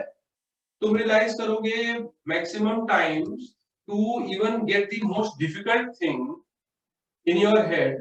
You have to simplify it. What is simplifying? मतलब उसको सिंपल बनाना है तो ये आरसी को उतना कॉम्प्लिकेटेड नहीं लेके चलना है प्लस मुझे पर्सनली ऐसा लगता है कि काम माइंड से आने वाले 6 दिन में अपना एक तो तुम फुल एंड टेस्ट लोगे ही एक अगर बीएआरसी का भी सेक्शनल टेस्ट है तो उसको अच्छे से एनालाइज करोगे बिना पैनिक किए हुए क्या है I think you will get a good score in BARC you will be surprise कि चलो बीएआरसी में एक्सपेक्ट नहीं किया इतना अच्छा बीएआरसी में स्कोर आया सिर्फ उसको उतना कॉम्प्लिकेटेड नहीं बनाना मैं तो बताया बहुत सिंपल सो पहले एफएमएस का खुद का टेस्ट होता था जब मैं दोनों की तरह स्टूडेंट था और उनके बहुत एक पूरा सेक्शन आरसी का आता था उसमें 30-40 सवाल आ रहे हैं आरसी के तो जैसे हम लोग सब पेपर लेते थे मैं टाइम का नेशनल डायरेक्टर था उस समय तो मैं भी लेता था तो मेरे एक तरह से सभी सवाल मैक्सिमम सब सही होते आरसी के क्यों मैं उतना दिमाग नहीं लगा पैसेज पढ़ा, रीड किया, पैसेज समझा, क्वेश्चन देखा, ऑप्शंस देखा, ऑप्शन में लगा रहे ये वाला जो ऑप्शन है ये तो दिख रहा है, मतलब केयरफुली देखेगा तो दिख रहा है, पैसेज में दिया है, टिक मारो। ऐसे करते करते बहुत अच्छा, मतलब 100% तो एक्यूरेसी नहीं हो सकता था, 80% एक्यूरेसी भी कर लिया तो अपना काम निकल गया वीआर से। more questions are there? 2-3 more questions.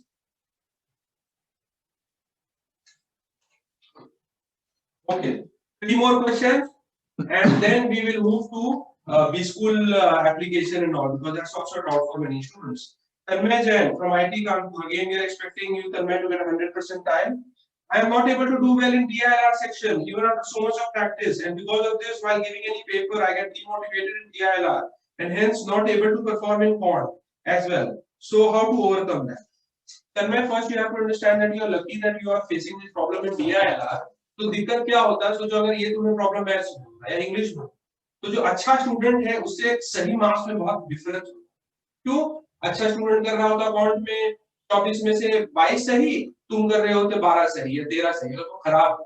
लेकिन अब डीएलआर में क्या होगा, कोई अच्छा है तो 13-14 करेगा सही, तुम करोगे 11-12, तो टोटल स्कोर में तो 1-2 क्वेश्चन इंटू +3 का ही फर्क आ रहा है, स्केलिंग होके थोड़ा वो अलग आएगा।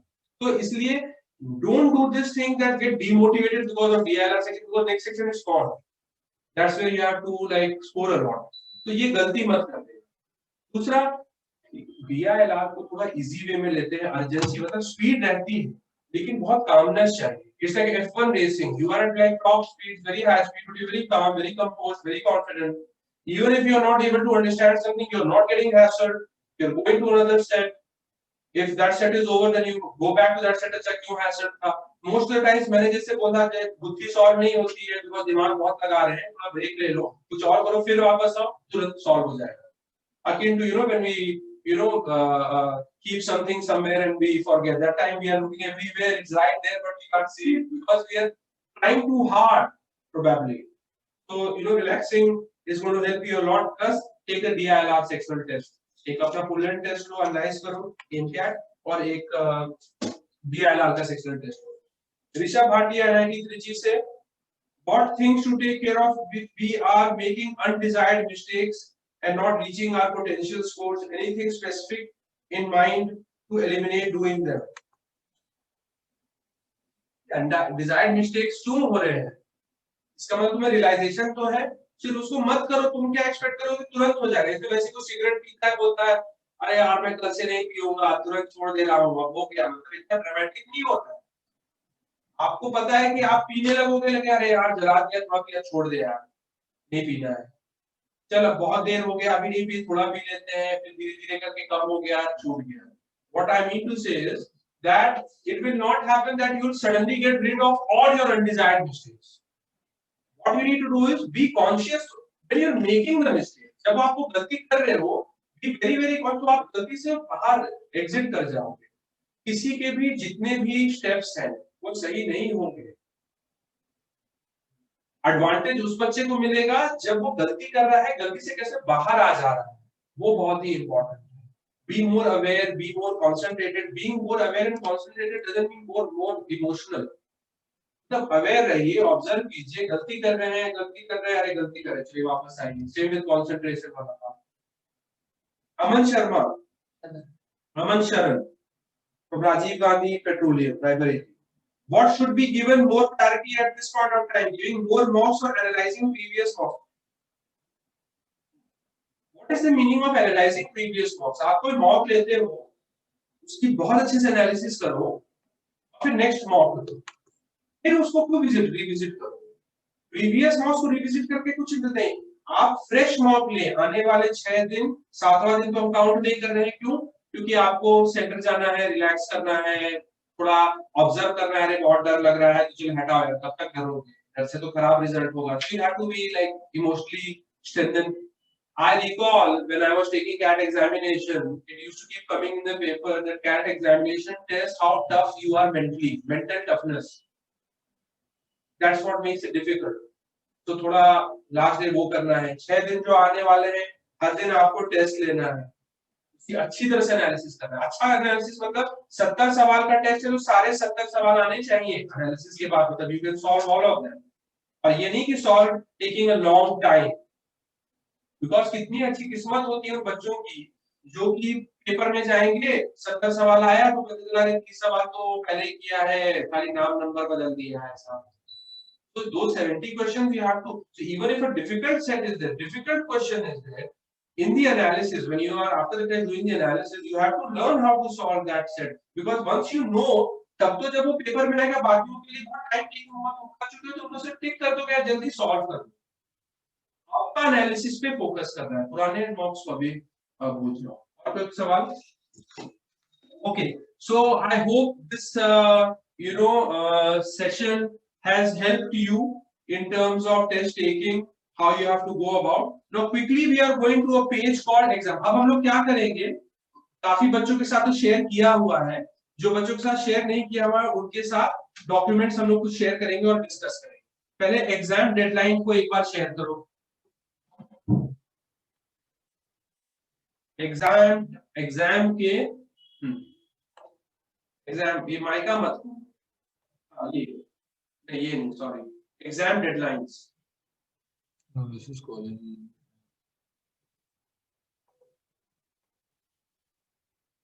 Exam deadlines. I want you to share the folder called exam. Yes. So everyone, can you see it on the screen? We'll be sharing documents now one by one.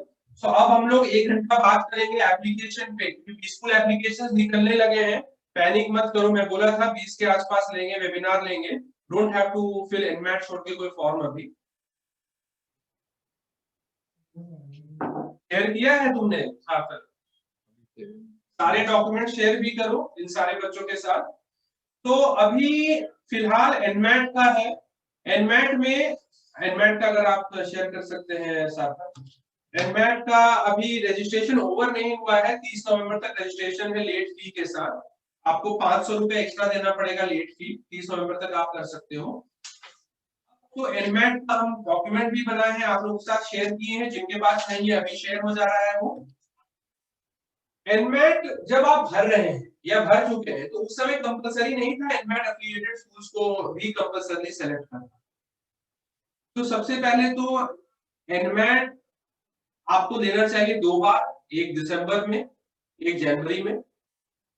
Date ऐसा हो दिसंबर में कि snap के पास नहीं हो, बहुत ही snap 20 दिसंबर को, if I am not mistaken, तो उसके बहुत पास नहीं हो। और जनवरी में भी लेना हो तो वो ऐसा नहीं कि जैड के बहुत पास हो, जैड 3 तारीख को है, 3 जनवरी को है, या आईएफटी के पास हो। तो ये जो आपका हाउ टू प्लान, आपके साथ अभी सार्थक ने शेयर किया था डेडलाइंस का एक पेज, जो कि आपका इस पे जूम पे भी हम लोग डाल दे रहे हैं, आप डाउनलोड कर सकते हैं। तो आपको देखना है ऐसा डेट जो दूसरे एग्जाम्स के आसपास नहीं हुई, तो आप मॉक्स कैसे लेंगे। कैट के अलावा जो मेजर तैयारी है बाकी एग्जाम्स की, वो सबसे पहले उनके फॉर्मेट, उनके मॉक्स लेना, उनके फॉर्मेट, वो सबसे बड़ी तैयारी। प्लस सिर्फ जैट में डिसीजन मेकिंग के लिए एक्स्ट्रा पढ़ाई और आईएफटी में जीके के लिए एक्स्ट्रा पढ़ाई, ये मेजर प्रिपरेशन गवर्नमेंट का होता है। इवन दो हम लोग कैट एग्जामिनेशन के बाद ये सब तो क्लास देंगे ही, जीके, डिसीजन मेकिंग वगैरह, बट साथ में अलग तरह का जो बीए आता है उसकी भी क्लास करेंगे।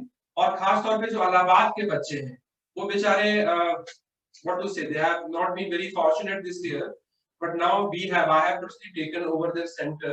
So इलाहाबाद के स्टूडेंट्स के लिए जो इंपॉर्टेंट टॉपिक्स है, जैसे अरिथमेटिक है, ज्योमेट्री है, कुछ टॉपिक्स अलजेब्रा के हैं, और ग्रामर एक्स्ट्रा आता है ओमेट्स में, ये सब हम लोग दिसंबर 1 से एग्जाम खत्म होगा कैट का, दिसंबर 1 से आपको सब क्लासेस भी देंगे। कैट 20 को, कैट 21 तो करेगा ही अपना न्यू बैच में क्लास, कैट 20 भी करेगा। तो पहले एनमैट में आते हैं। इसमें सिर्फ Narsee Monjee Mumbai worthwhile, only Narsee Monjee Mumbai is worthwhile, reason mean, अच्छा एनमैट के पहले कैट पे जाते हैं, sorry let's go to CAT, because हमारे कुछ स्टूडेंट्स हैं वो सिर्फ कैट में इंटरेस्टेड है, खास तौर पे जो आईआईटीएंस हैं वो सिर्फ कैट में इंटरेस्टेड होंगे। सो कैट का ये डॉक्यूमेंट मैंने शेयर किया था, इसमें मैंने बहुत कुछ लिखा भी है कि कैसे इंस्टीट्यूट को आप सेलेक्ट करते हैं वगैरह वगैरह, इसको आप पढ़िएगा। और सबसे पहले ये समझिएगा कि एमकैट में जो आपको स्कोर आता है परसेंटाइल, कैट में उससे ज्यादा आना चाहिए, क्योंकि एमकैट तो सिर्फ इंटरेस्टेड बच्चे ही लिख रहे हैं, वो तो कम है बहुत, बट कैट तो बहुत बच्चे लिख रहे हैं। तो अगर एमकैट में किसी को 95 परसेंटाइल आता है तो कैट में 99 के ऊपर आना चाहिए, किसी को एमकैट में 90 आता है तो उसे कैट में 95 आना चाहिए। किसी को कैट में 98 99 के ऊपर आता है तो उसको 100% 99.7 to 100% रेंज में कैट होना चाहिए।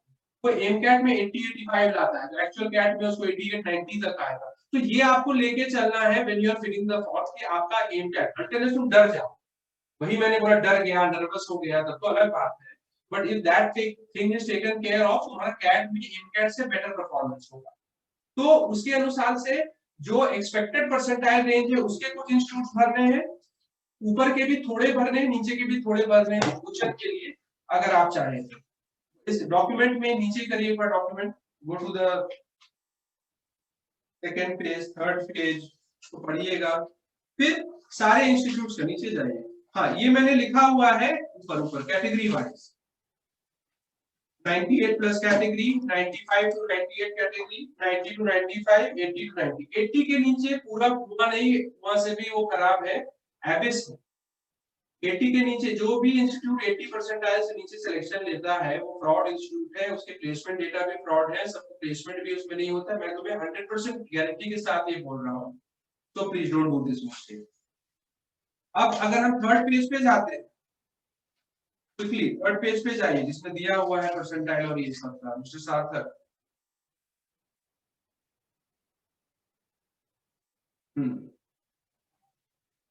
98 परसेंटाइल में आप देख सकते हैं 6 IIMs और FMS है, और इसके बाद 95 टू 98 परसेंटाइल है, इसमें आप देख सकते हैं SP जैन है, निटी है, IIT बॉम्बे है, IIT दिल्ली है, MDI है, IIM शिलोंग है, और इसमें स्टार्स भी बने हुए हैं। क्यों? निटी हो गया,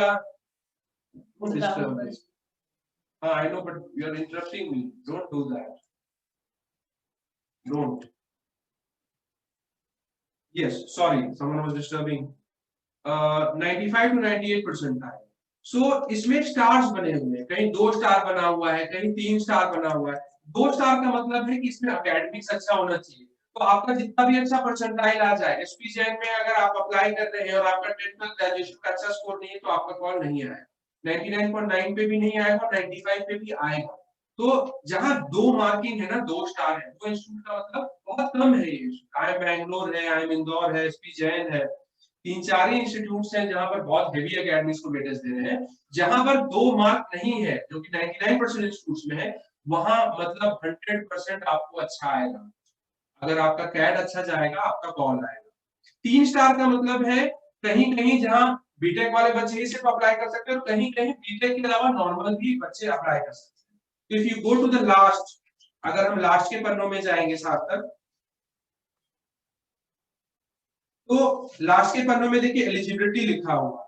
जैसे आप देखिए लिखा है IIT Delhi for non engineers as well, IIT Madras for non engineers as well, IIT Roorkee for non engineers as well, NITIE only for engineers, IIT Bombay इधर इंजीनियर्स और 4 year graduation, Indian Institute of Science Bangalore only engineers, ऐसे करके लिखा हुआ है। तो accordingly आप fill कर सकते हो। क्यों? क्योंकि कुछ IITs के बहुत अच्छे प्लेसमेंट्स।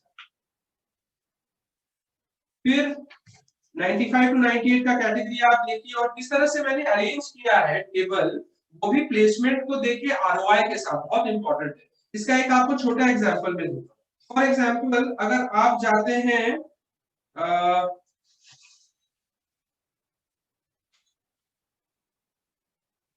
90 टू 95 परसेंटाइल वाले इंस्टीट्यूट, तो 90 टू 95 परसेंटाइल वाले इंस्टीट्यूट में BFS पहले रैंक पे क्यों मैंने दिया है? क्यों? क्योंकि उसका 30,000 फीस है और 13 लाख एवरेज प्लेसमेंट।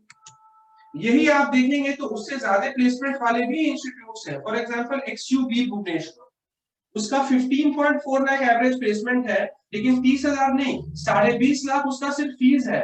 अच्छा 20.5 लाख फीस का मतलब है कि 26 से 27 लाख रुपए कम से कम आपका खर्चा होगा। 26-27 लाख जाके आपको XUB में 15 लाख मिलेगा, उससे अच्छा है 20,000 देके 13-14 lakh Delhi School of BFS department of financial studies जो कि साउथ कैंपस दिल्ली यूनिवर्सिटी है, वहां आप जा सकते हैं। तो ROI बहुत इंपॉर्टेंट है। फॉर एग्जांपल नार्सी मुंजी एनमैट में मुंबई ठीक है, चलो कुछ बच्चे बैंगलोर अप्लाई कर ले रहे हैं, लेकिन अब SDA बॉटनी उनका एवरेज प्लेसमेंट वो अगर मानो दिखा रहा है, क्या दिखा रहा है सार्थक, अगर एनमैट केस में जाएंगे, नीचे जाइए एक बार, हाँ 11 लाख 11 लाख एवरेज प्लेसमेंट है, 18.6 लाख फीस है टोटल। उनका जो मेस हो गया और इंटरनेशनल स्टूडेंट एक्सचेंज प्रोग्राम मिलान ले जाते हैं, इस सब का खर्चा 28.5 लाख एक बच्चे से भी मेरा बात 28.5 लाख पे आपको 11 लाख का एवरेज प्लेसमेंट दे रहा है, तो बहुत खराब हो गया। तो प्लीज आरओआई का भी थोड़ा देखिए, बिकॉज पैसे अब ये चलो लोन मिल जाएगा, टॉप इंस्टीट्यूट में सब में लोन मिल जाता है, लेकिन लोन चुकाना भी पड़ता है। तो ये बहुत ही अच्छा कैट का जो हम लोगों ने बनाया है, इसमें सारे इंस्टीट्यूट्स का आप जितना भी परफॉर्मेंस का इवैल्यूएशन पॉइंट्स है, प्लेसमेंट है, सैलरी है, सीट्स है, ये सब देख सकते हो, कट ऑफ है।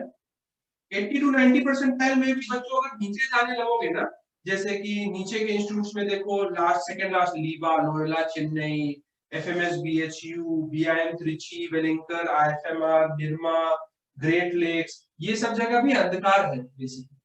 मतलब वहां भी 100% प्लेसमेंट नहीं। मेरा स्टूडेंट अविनाश से आईएफएमआर चेन्नई से पास किया, उसका 1.5-2 साल जॉब नहीं मिला। 80 to 90 में भी ऊपर की तरफ, थोड़ा ऊपर की तरफ कोशिश करो रहने का, नीचे की तरफ मत जाओ। तो ये बहुत सेल्फ एक्सप्लेनेटरी है, इसको पढ़ोगे तो सब समझ आ जाएगा। तो अब मानो कोई बच्चे को आता है 95% का एमकेट्स में, तो वो क्या करेगा, 98 के ऊपर वाला भी अप्लाई करेगा, 95 to 98 वाला भी अप्लाई करेगा, और मे भी 2-3 इंस्टीट्यूट टॉप के, जैसे कि 90 to 95 में से बीएफएस हो गया, या फिर आईटी कानपुर, आईटी मद्रास हो गया, या एमटी हो गया, ऊपर की तरफ हमको अप्लाई कर देगा। बहुत सिंपल है। कुछ इंस्टीट्यूट्स क्वेश्चन नीचे वालों के लिए, सारे इंस्टीट्यूट जो तुम्हारा एक्सपेक्टेड है और थोड़ा बेटर परफॉर्मेंस हो गया उसके लिए भी तुम्हें लेके चलना है। किसी बच्चे को 90 परसेंटाइल आ रहा है तो वो 90 to 95 के सारे इंस्टीट्यूट्स को अप्लाई करेगा, प्लस 80 to 90 के जो ऊपर के इंस्टीट्यूट्स हैं, जैसे कि कौन है, Delhi School of Economics, UBS, IT Roorkee, TAPMI, GIM, ये 4-5 को अप्लाई करेगा 10-12 में। बहुत सिंपल है, अप्लाई तो करना ही होगा, इसको पढ़िएगा। और 80 to 90 में भी नीचे वाले इंस्टीट्यूट जो है 4-5, जैसे Loyola, IFMR, FMS BHU, BIM Trichy, Wellington, Nirma, ये सबको प्लीज कोशिश कीजिएगा अवॉइड करने का, ऊपर की तरफ रहने की कोशिश करिए सेफ। तो अभी कोरोना का टाइम चल रहा है, जो अच्छा था वो खराब हो गया है, जो बहुत अच्छा था वो अच्छा हो गया है, तो नीचे थोड़ा अवॉइड करना है। इसके नीचे कैट में अगर कोई और इंस्टीट्यूट है, प्लीज वहां अप्लाई मत करिए, वो फ्रॉड इंस्टीट्यूट्स हैं, आपका साल बर्बाद होगा और लोन भी नहीं चुका पाएंगे, पेरेंट्स को भी प्रेशर होगा। Don't do that mistake. NMAT वाला शीट खोलिए फटाफट, ये सब आपको दिया जा रहा है। और इसके अलावा ऐसा नहीं, मैं तो हुई, मतलब यू कैन आस्क मी अगर स्कूल सिलेक्शन में डाउट हो रहा है।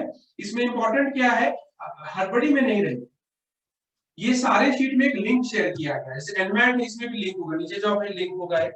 वो लिंक क्या है कि जैसे जैसे बी स्कूल का किसी भी इंस्टीट्यूट का फॉर्म खुलता है और डेडलाइन हो, तुरंत इस लिंक पे अपडेट हो जाता है।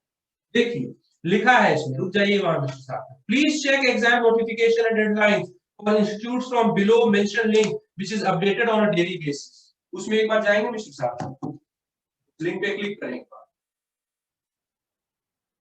देखिए ये लिंक आप जाएंगे तो एग्जाम्स, और नीचे जाइए बी स्कूल्स, इनके नोटिफिकेशन जो जो निकल रहे हैं। कुछ बच्चे पूछ रहे हैं एफएमएस आया, पूछिए मत, लिंक पे क्लिक कीजिए, जैसे आएगा जिस दिन आएगा वहां चला जाए। प्लस स्नैप का फॉर्म भरिए, बिल्कुल भरिए, नहीं तो डेट नहीं मिलेगा 20 दिसंबर का। बट क्या एसआईबीएम अप्लाई करें, कहां अप्लाई करें, अभी डेडलाइन देखिए, जिसका भी डेडलाइन है तो वेट करें। तो आप जैसे जैसे एग्जामिनेशन के पास आते हैं, आपको बेटर क्लैरिटी होती है कि आपका क्या परसेंटाइल आने वाला है। तो it is for your benefit, you will be clear. Plus मैं बता भी दूंगा, अभी पहले एनमैट बताते हैं, फिर स्नैप के बारे में बात करते हैं। साथ में क्या बोल रही है आपकी Tanmay Jain, what other college forms other than CAT should the students from IIT fill.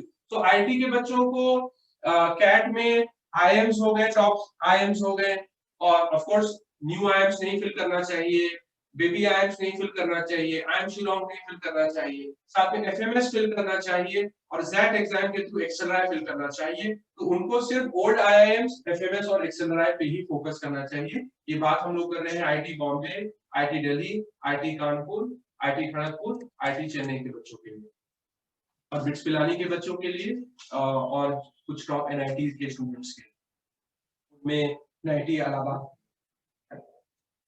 Okay, so NMAT की हम बात करें तो नर्सिंग मुंबई अच्छा है। एचआर में अगर आप इंटरेस्ट रखते हैं तो एक्सयूबी एचआर भर सकते हैं। एक्सयूबी कैट के थ्रू है और जेड के थ्रू है एक्सआई भुवनेश्वर, जिसको बोलते हैं एक्सयू भी एक यूनिवर्सिटी है, जेवियर यूनिवर्सिटी भुवनेश्वर। उसमें जो अच्छा इंस्टीट्यूट है, अच्छा प्रोग्राम है, एमबीए का जो फ्लैगशिप प्रोग्राम है उसका नाम है XIMB, Xavier Institute of Management Bhubaneswar. वो कैट जेड लेता है। जो कैट में है उसका 90 to 95 परसेंटाइल रहता है ना साहब, अगर आप देखेंगे तो 90 to 95 परसेंटाइल ब्रैकेट में आता है। जेड में भी 90 to 95 परसेंटाइल ब्रैकेट में आता है। एनमैट में वो प्रोग्राम है, एनमैट में जेवियर यूनिवर्सिटी का एक्सआईएम भी नहीं, जेवियर यूनिवर्सिटी का एचआर प्रोग्राम है, वो भी ठीक है। 13 लाख एवरेज प्लेसमेंट है, 16-17 लाख फी स्ट्रक्चर है, तो लेकिन आरओआई को लेकर सेंसिटिव है। नारसिमोन जी इंदौर का मुझे लग रहा है फेक फिगर है, बिकॉज ये अभी अभी चालू हुआ है और बैंगलोर से बेटर प्लेसमेंट दिखा रहा है। तो अभी भी मैं बोलूंगा पहले प्रेफरेंस है Narsee Monjee Mumbai of course, second preference है नारसिमोन जी बैंगलोर, और थर्ड आप चाहें तो नारसिमोन जी इंदौर रख सकते हैं, और फोर्थ फिफ्थ में नवी मुंबई और हैदराबाद रख सकते हैं। बट आई थिंक एसडीए बॉकनी को अवॉइड करिए, बिकॉज 27-28 लाख लेके 11 लाख पाना बहुत ही बड़ा का काम है।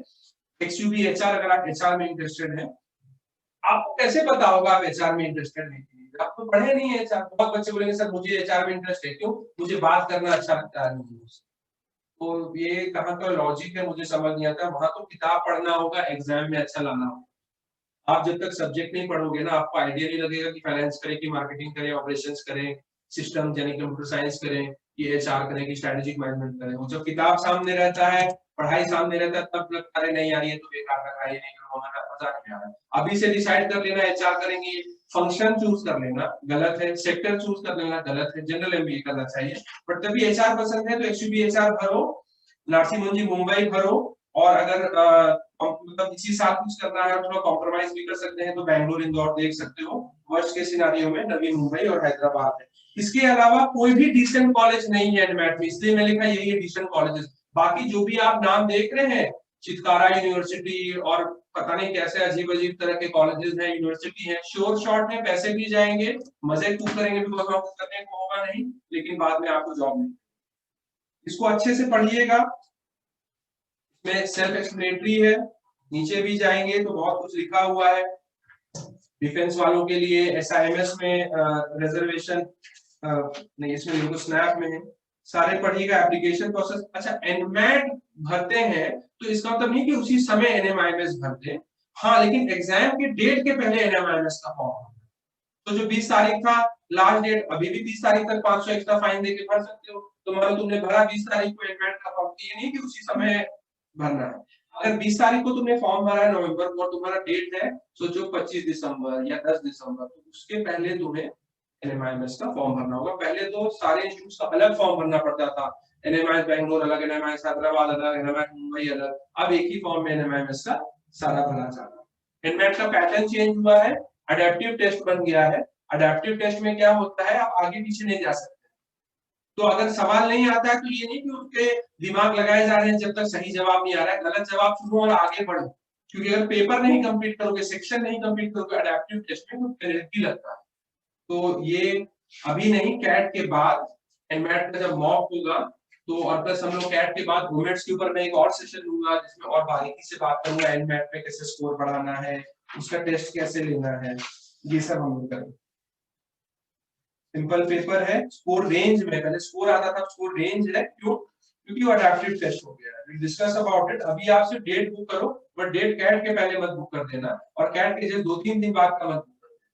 बहुत लोगों को स्नैप में या एनमैट में लखनऊ चुन रहे हैं तो नहीं मिल रहा है, या कानपुर चुने तो नहीं, तो और डिस्ट्रिक्ट ले लीजिए ना, आप इलाहाबाद चुन लीजिए, दिल्ली चुन लीजिए, नोएडा चुन लीजिए। ऐसा थोड़ी कि एग्जाम नहीं देंगे, देंगे तो लखनऊ में ही देंगे, कानपुर में ही देंगे, नहीं तो नहीं देंगे। Don't do that. डेट ज्यादा इंपॉर्टेंट है ताकि आप वैसे ही टेस्ट टेकिंग प्रिपरेशन कर पाए ओमेट के पहले। आपका OMET is other management administration other than CAT. ये जगह इंपॉर्टेंट नहीं है। ऐसा थोड़ी कि लखनऊ में टेस्ट दोगे तो कुछ और होगा, नोएडा में दोगे तो कुछ और हो जाएगा, ऐसा कुछ नहीं होगा। बट रूल वही रहेगा कि एक दिन पहले टेस्ट आप वेन्यू विजिट करें।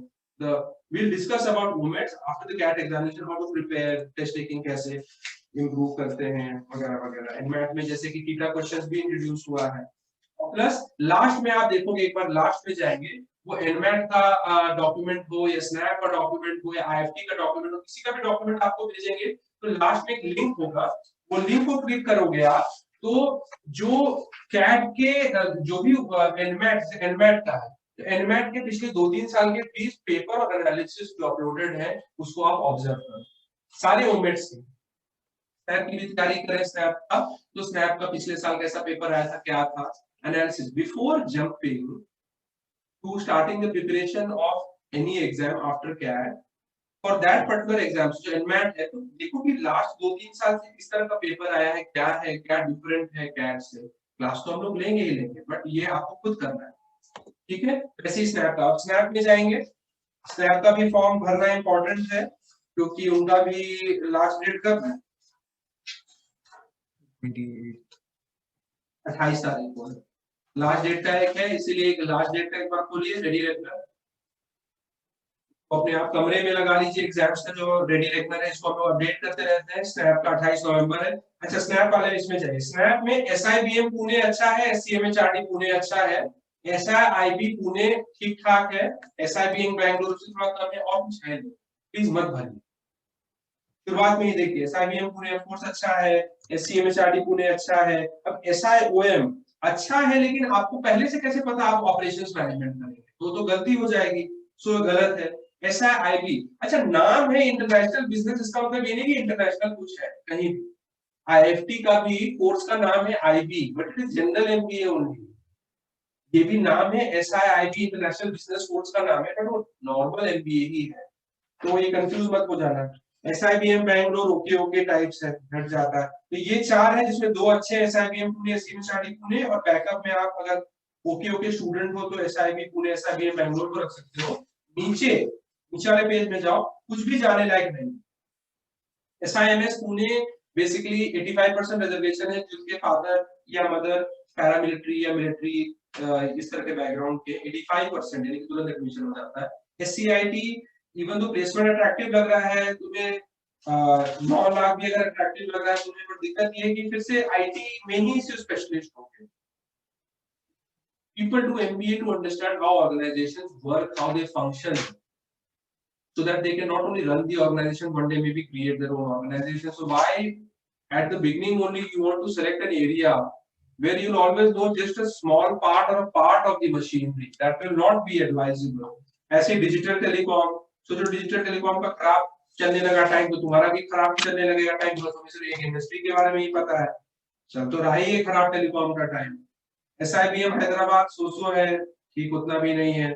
एसएसबीए फिर banking finance not at all, computer science not at all, SIBM Nagpur also not at all. So basically SIBM Pune, SCMHRD Pune good backup के लिए, SIIB Pune and SIBM Bangalore.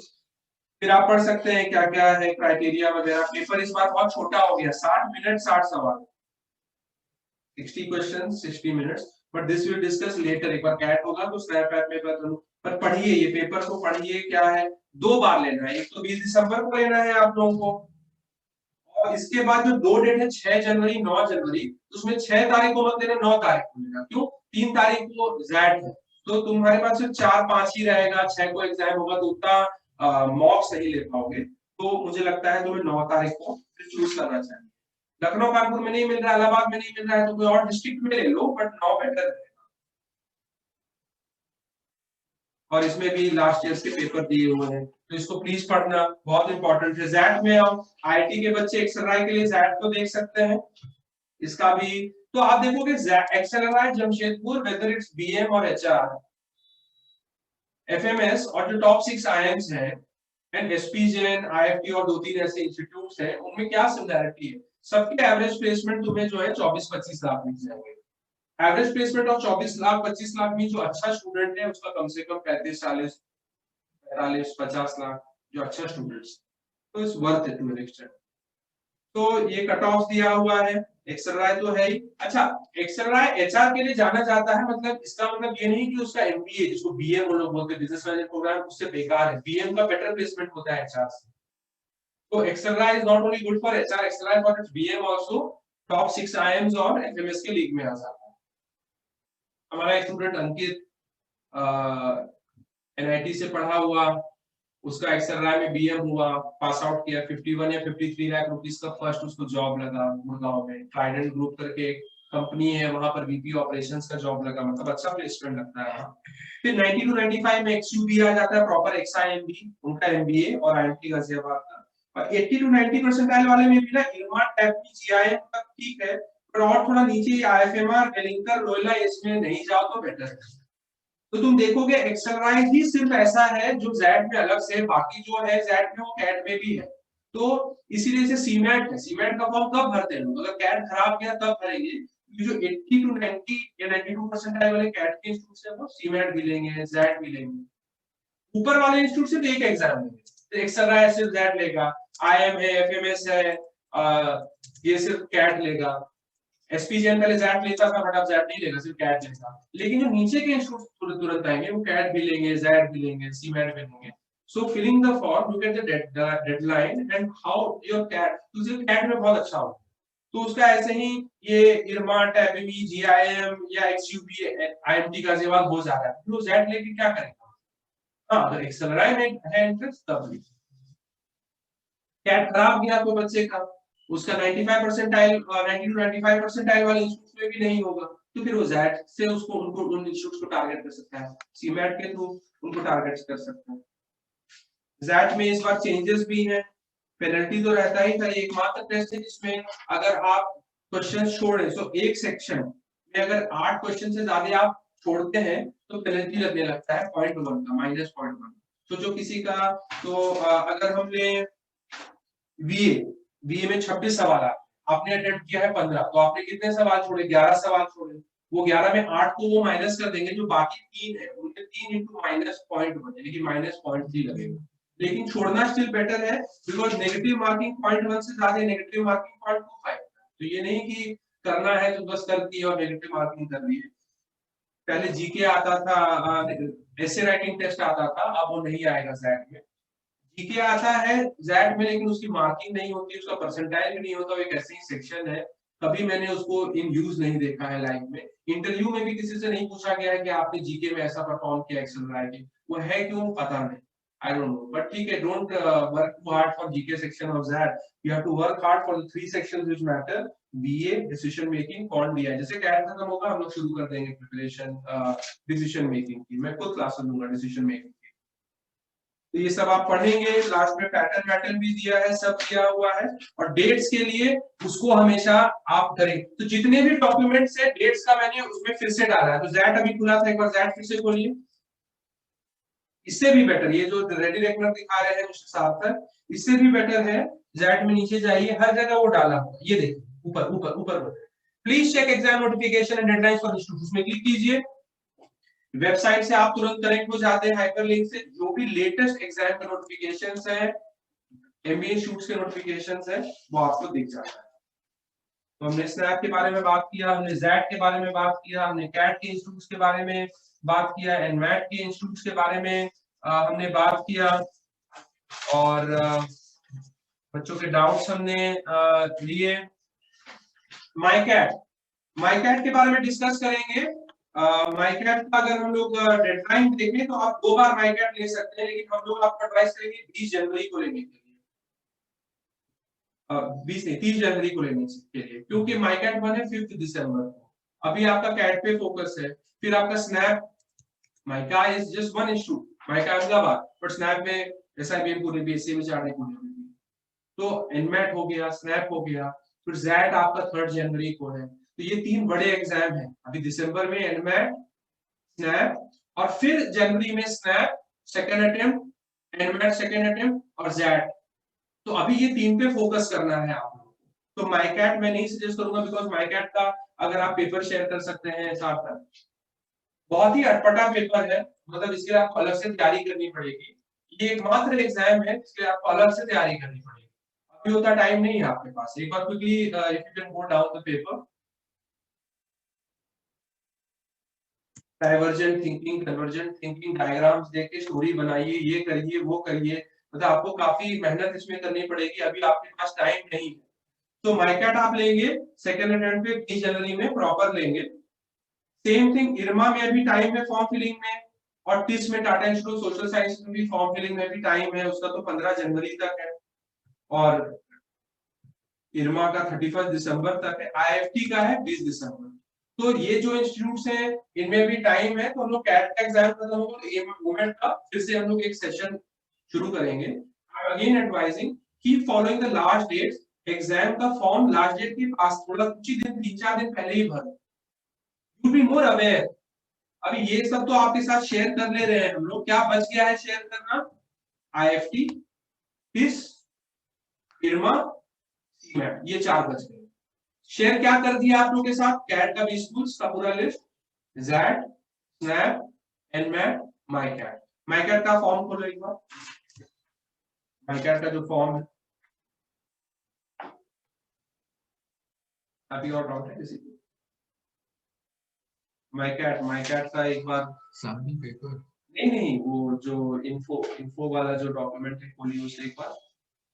2 programme, एक नया प्रोग्राम लॉन्च किया। देखिए जो एक्चुअल प्रोग्राम है माइका का, उसका नाम है PGDM C का मतलब कम्युनिकेशन, वो मेन प्रोग्राम है। PGDM का एक नया प्रोग्राम शुरू हुआ है, आपको PGDM C के लिए ही अप्लाई करना है। इसको अच्छे से पढ़ लीजिएगा, अगर दोनों के लिए भी अप्लाई करते हैं तो प्रायोरिटी 1 C होना चाहिए, PGDM C। Marketing communication, marketing communication क्या है? पैम्फलेट हो या रेडियो जिंगल हो या टेलीविजन का एड हो या कॉर्पोरेट मूवी हो या फिर ब्रोचर हो या फिर किताब हो या कॉफी टेबल बुक हो, किसी भी तरह का कम्युनिकेशन अपने प्रोडक्ट या सर्विस के लिए जो आप मार्केट के सामने करते हैं उसको कहते हैं मार्केटिंग कम्युनिकेशन। तो जो क्रिएटिव टाइप के लोग हैं वो इसमें इंटरेस्टेड हो सकते हैं। बस कैट के बाद, क्योंकि 20 जनवरी को आपको लेना है माइकैट, 20 दिसंबर वाला नहीं लेना चाहिए आपको, नहीं 5 दिसंबर वाला नहीं लेना चाहिए, 5 दिसंबर है और 30 जनवरी है, 30 जनवरी को लेना चाहिए। तो हम लोग कैट एग्जाम के बाद जो माइकैट का टॉपर है हमारा, उसका भी एक सेशन कराएंगे, वो बता देगा आपको माइकैट के लिए कैसे झटपट थोड़े मतलब टेक्निक्स लगा के पढ़ेंगे तो आपका माइका में हो जाएगा। वी कैन गेट बैक इस माइकैट वाले डॉक्यूमेंट को भी पढ़ना। इसमें पहले साइकोमेट्रिक टेस्ट होता है। साइकोमेट्रिक टेस्ट क्या है? वो बेसिकली पूछेंगे तुम्हें कि आप कॉफी हाउस में अकेले हैं, 2-3 लोग बैठ के बात कर रहे हैं, तो क्या आप खुद जाके बात करेंगे कि वेट करेंगे वो लोग आपसे आके बात करें, या फिर आप कहीं किनारे मुड़ के उनको अवॉइड करेंगे? तो आप खुद जाके बात करेंगे मतलब आप ग्रेगेरियस हैं, सोशल हैं, मतलब एक्सट्रोवर्टेड हैं, तो ये मार्कॉम वालों के लिए सूट करता है। तो ऐसे वो नेचर ट्रेट्स, तो आप ऐसे नेचर ट्रेट्स बताओ जो मार्केटिंग के लोगों को सूट करता है। तो साइकोमेट्रिक टेस्ट ऐसे पास करने वाला टेस्ट है। फिर उनका होता है मेन टेस्ट जो माइकैट का टेस्ट होता है, उसके बारे में हम डिटेल में डिस्कस करेंगे। साथ में कैट या ज़ैट भी एक लेना होता है, मतलब बहुत झंझट है, बहुत आपको पढ़ना होगा, बहुत देना होगा, तब जाके माइका में होगा। Will have another session, but CAT लिखें, आईटी के बच्चे कैट के साथ ज़ैट भी लिखें एक्सराई के लिए, और जो बाकी बच्चे हैं कैट लिखें, ज़ैट लिखें, एनमैट में नासिमुद्दीन मुंबई को टारगेट करें, स्नैप में SIBM पुणे, SCM पुणे को टारगेट करें, सीमैट तभी लिखें अगर कैट बहुत आपका खराब जाता है, IFT लिखें, IFT दिल्ली भी अच्छा है, IFT कोलकाता भी अच्छा है, उनका भी अच्छा प्लेसमेंट होता है, कुछ IIT के बच्चे चाहे तो IIT का फॉर्म भी भर सकते हैं। So I think have you uploaded the 2 MyCat sample papers as well? There are 2 of them actually. So all the best guys. Website में जाके imcat.ac.in वाले वेबसाइट में जाके प्लीज देख लीजिए क्या क्या आपको डॉक्यूमेंट ले जाना है, क्या करना है, उसको पहले से इंतजाम करके रखिए। कुछ फनी डाउट्स भी आए थे, एक बच्चे ने पूछा कि सर 2 पेन ले जा सकते हैं, मैं तो पिंक पेन से लिखती हूँ, तो पिंक पेन एक ले जाओ, एक ब्लू पेन ले जाओ, क्योंकि तुम्हें पिंक पेन अच्छा लगता है तो अच्छी बात है। तो thank you, all the best. Next 7 days please do not take stress. How to avoid taking stress? When you are feeling stress, just ignore it. ये तो वैसे ही है कि आपको लग रहा है कि आप गलत पोजीशन में बैठे हो, उस पोजीशन में बैठने से आपको पेन हो रहा है, क्या करोगे? उठ जाइए, चेंज द पोजीशन। आप देखोगे 99% बच्चे चेंज नहीं करेंगे position. 99% of the people they'll keep, isn't it cervical problem, this problem, we know what not to do. The problem is that when we know we are doing a mistake, we are not able to pull ourselves out of it. That's what you have to learn. Test taking strategy is now more important than preparation strategy. Take a test, improve through analysis, be sincere. Don't talk to people for the next 7 days who are preparing for CAT, because अपना attempt बताएंगे, उससे तुम influence हो गए, अब तुम्हारा लड़ाई तुमसे ही है कि क्या मैं अपना पूरा potential बाहर निकाल सकता हूँ कि नहीं। इलाहाबाद के स्टूडेंट जो अभी ज्वाइन किए हैं, do not get disappointed। आज ही हम लोग को ये सेंटर मिला है, मुझे ये सेंटर मिला है। You guys are going to do brilliant। CAT 20 के बच्चों को भी क्लास मिलेगा, जो मिस किए हैं, ताकि ओमेट्स जो बचे हैं, स्नैप है, जैट है, आईएफटी है, एनमैट है, उसमें अच्छा खासा आपको इम्प्रूवमेंट दिखेगा। प्लस इस बार हम लोग GWPI पहले शुरू करेंगे, क्यों? क्योंकि जनवरी में तो पूरा एग्जाम चल रहा है, इस है, इरमा है, जैट है, स्नैप है, एनमैट है। तो हम लोग हर साल क्या करते थे, कैट का रिजल्ट निकलेगा around 4th-5th Jain, 3rd-4th Jain, तो हम लोग उस समय शुरू करते थे GWPI की तैयारी। बट अभी क्या होगा कि जनवरी में भी पूरी तरह से आप ग्रुप डिस्कशन, WAT और इंटरव्यू की तैयारी नहीं कर पाओगे, बिकॉज एग्जाम्स भी चल रहे होंगे साइड बाय साइड, उसकी भी तैयारी चल रही होगी। तो हम लोग दिसंबर में ही मे बी एक बार स्नैप का एग्जाम हो जाता है, 20 दिसंबर के बाद से हम लोग अर्ली GWPI शुरू कर देंगे। We will communicate with the Allahabad students separately. We'll give you all the help. For Lucknow and Kanpur students, you guys have studied a lot. Now is the time to believe in yourself. Take tests, improve on test taking strategy. Apart from taking a full length test, if you want to take more tests, just take one more sectional test, specifically in the area in which you are less confident. And still, if you have time in the day, then you can do a little bit of revision. Last day, please don't take tests. Please don't study a lot. At max, just look at the maths formula. Do visit the center.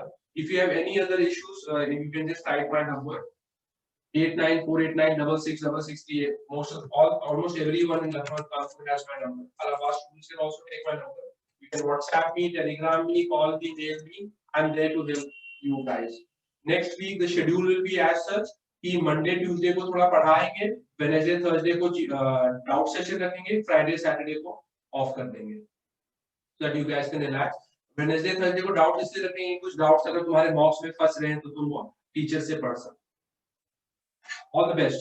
Thank you. We are done with today's session. And if you have any more doubts, ऐसा नहीं है that session is over, so you can't ask any doubts. My number is given. I'm Ashish, the director of Time. You can message me, call me, WhatsApp, and Telegram. Thank you. Thank you, students. All the best.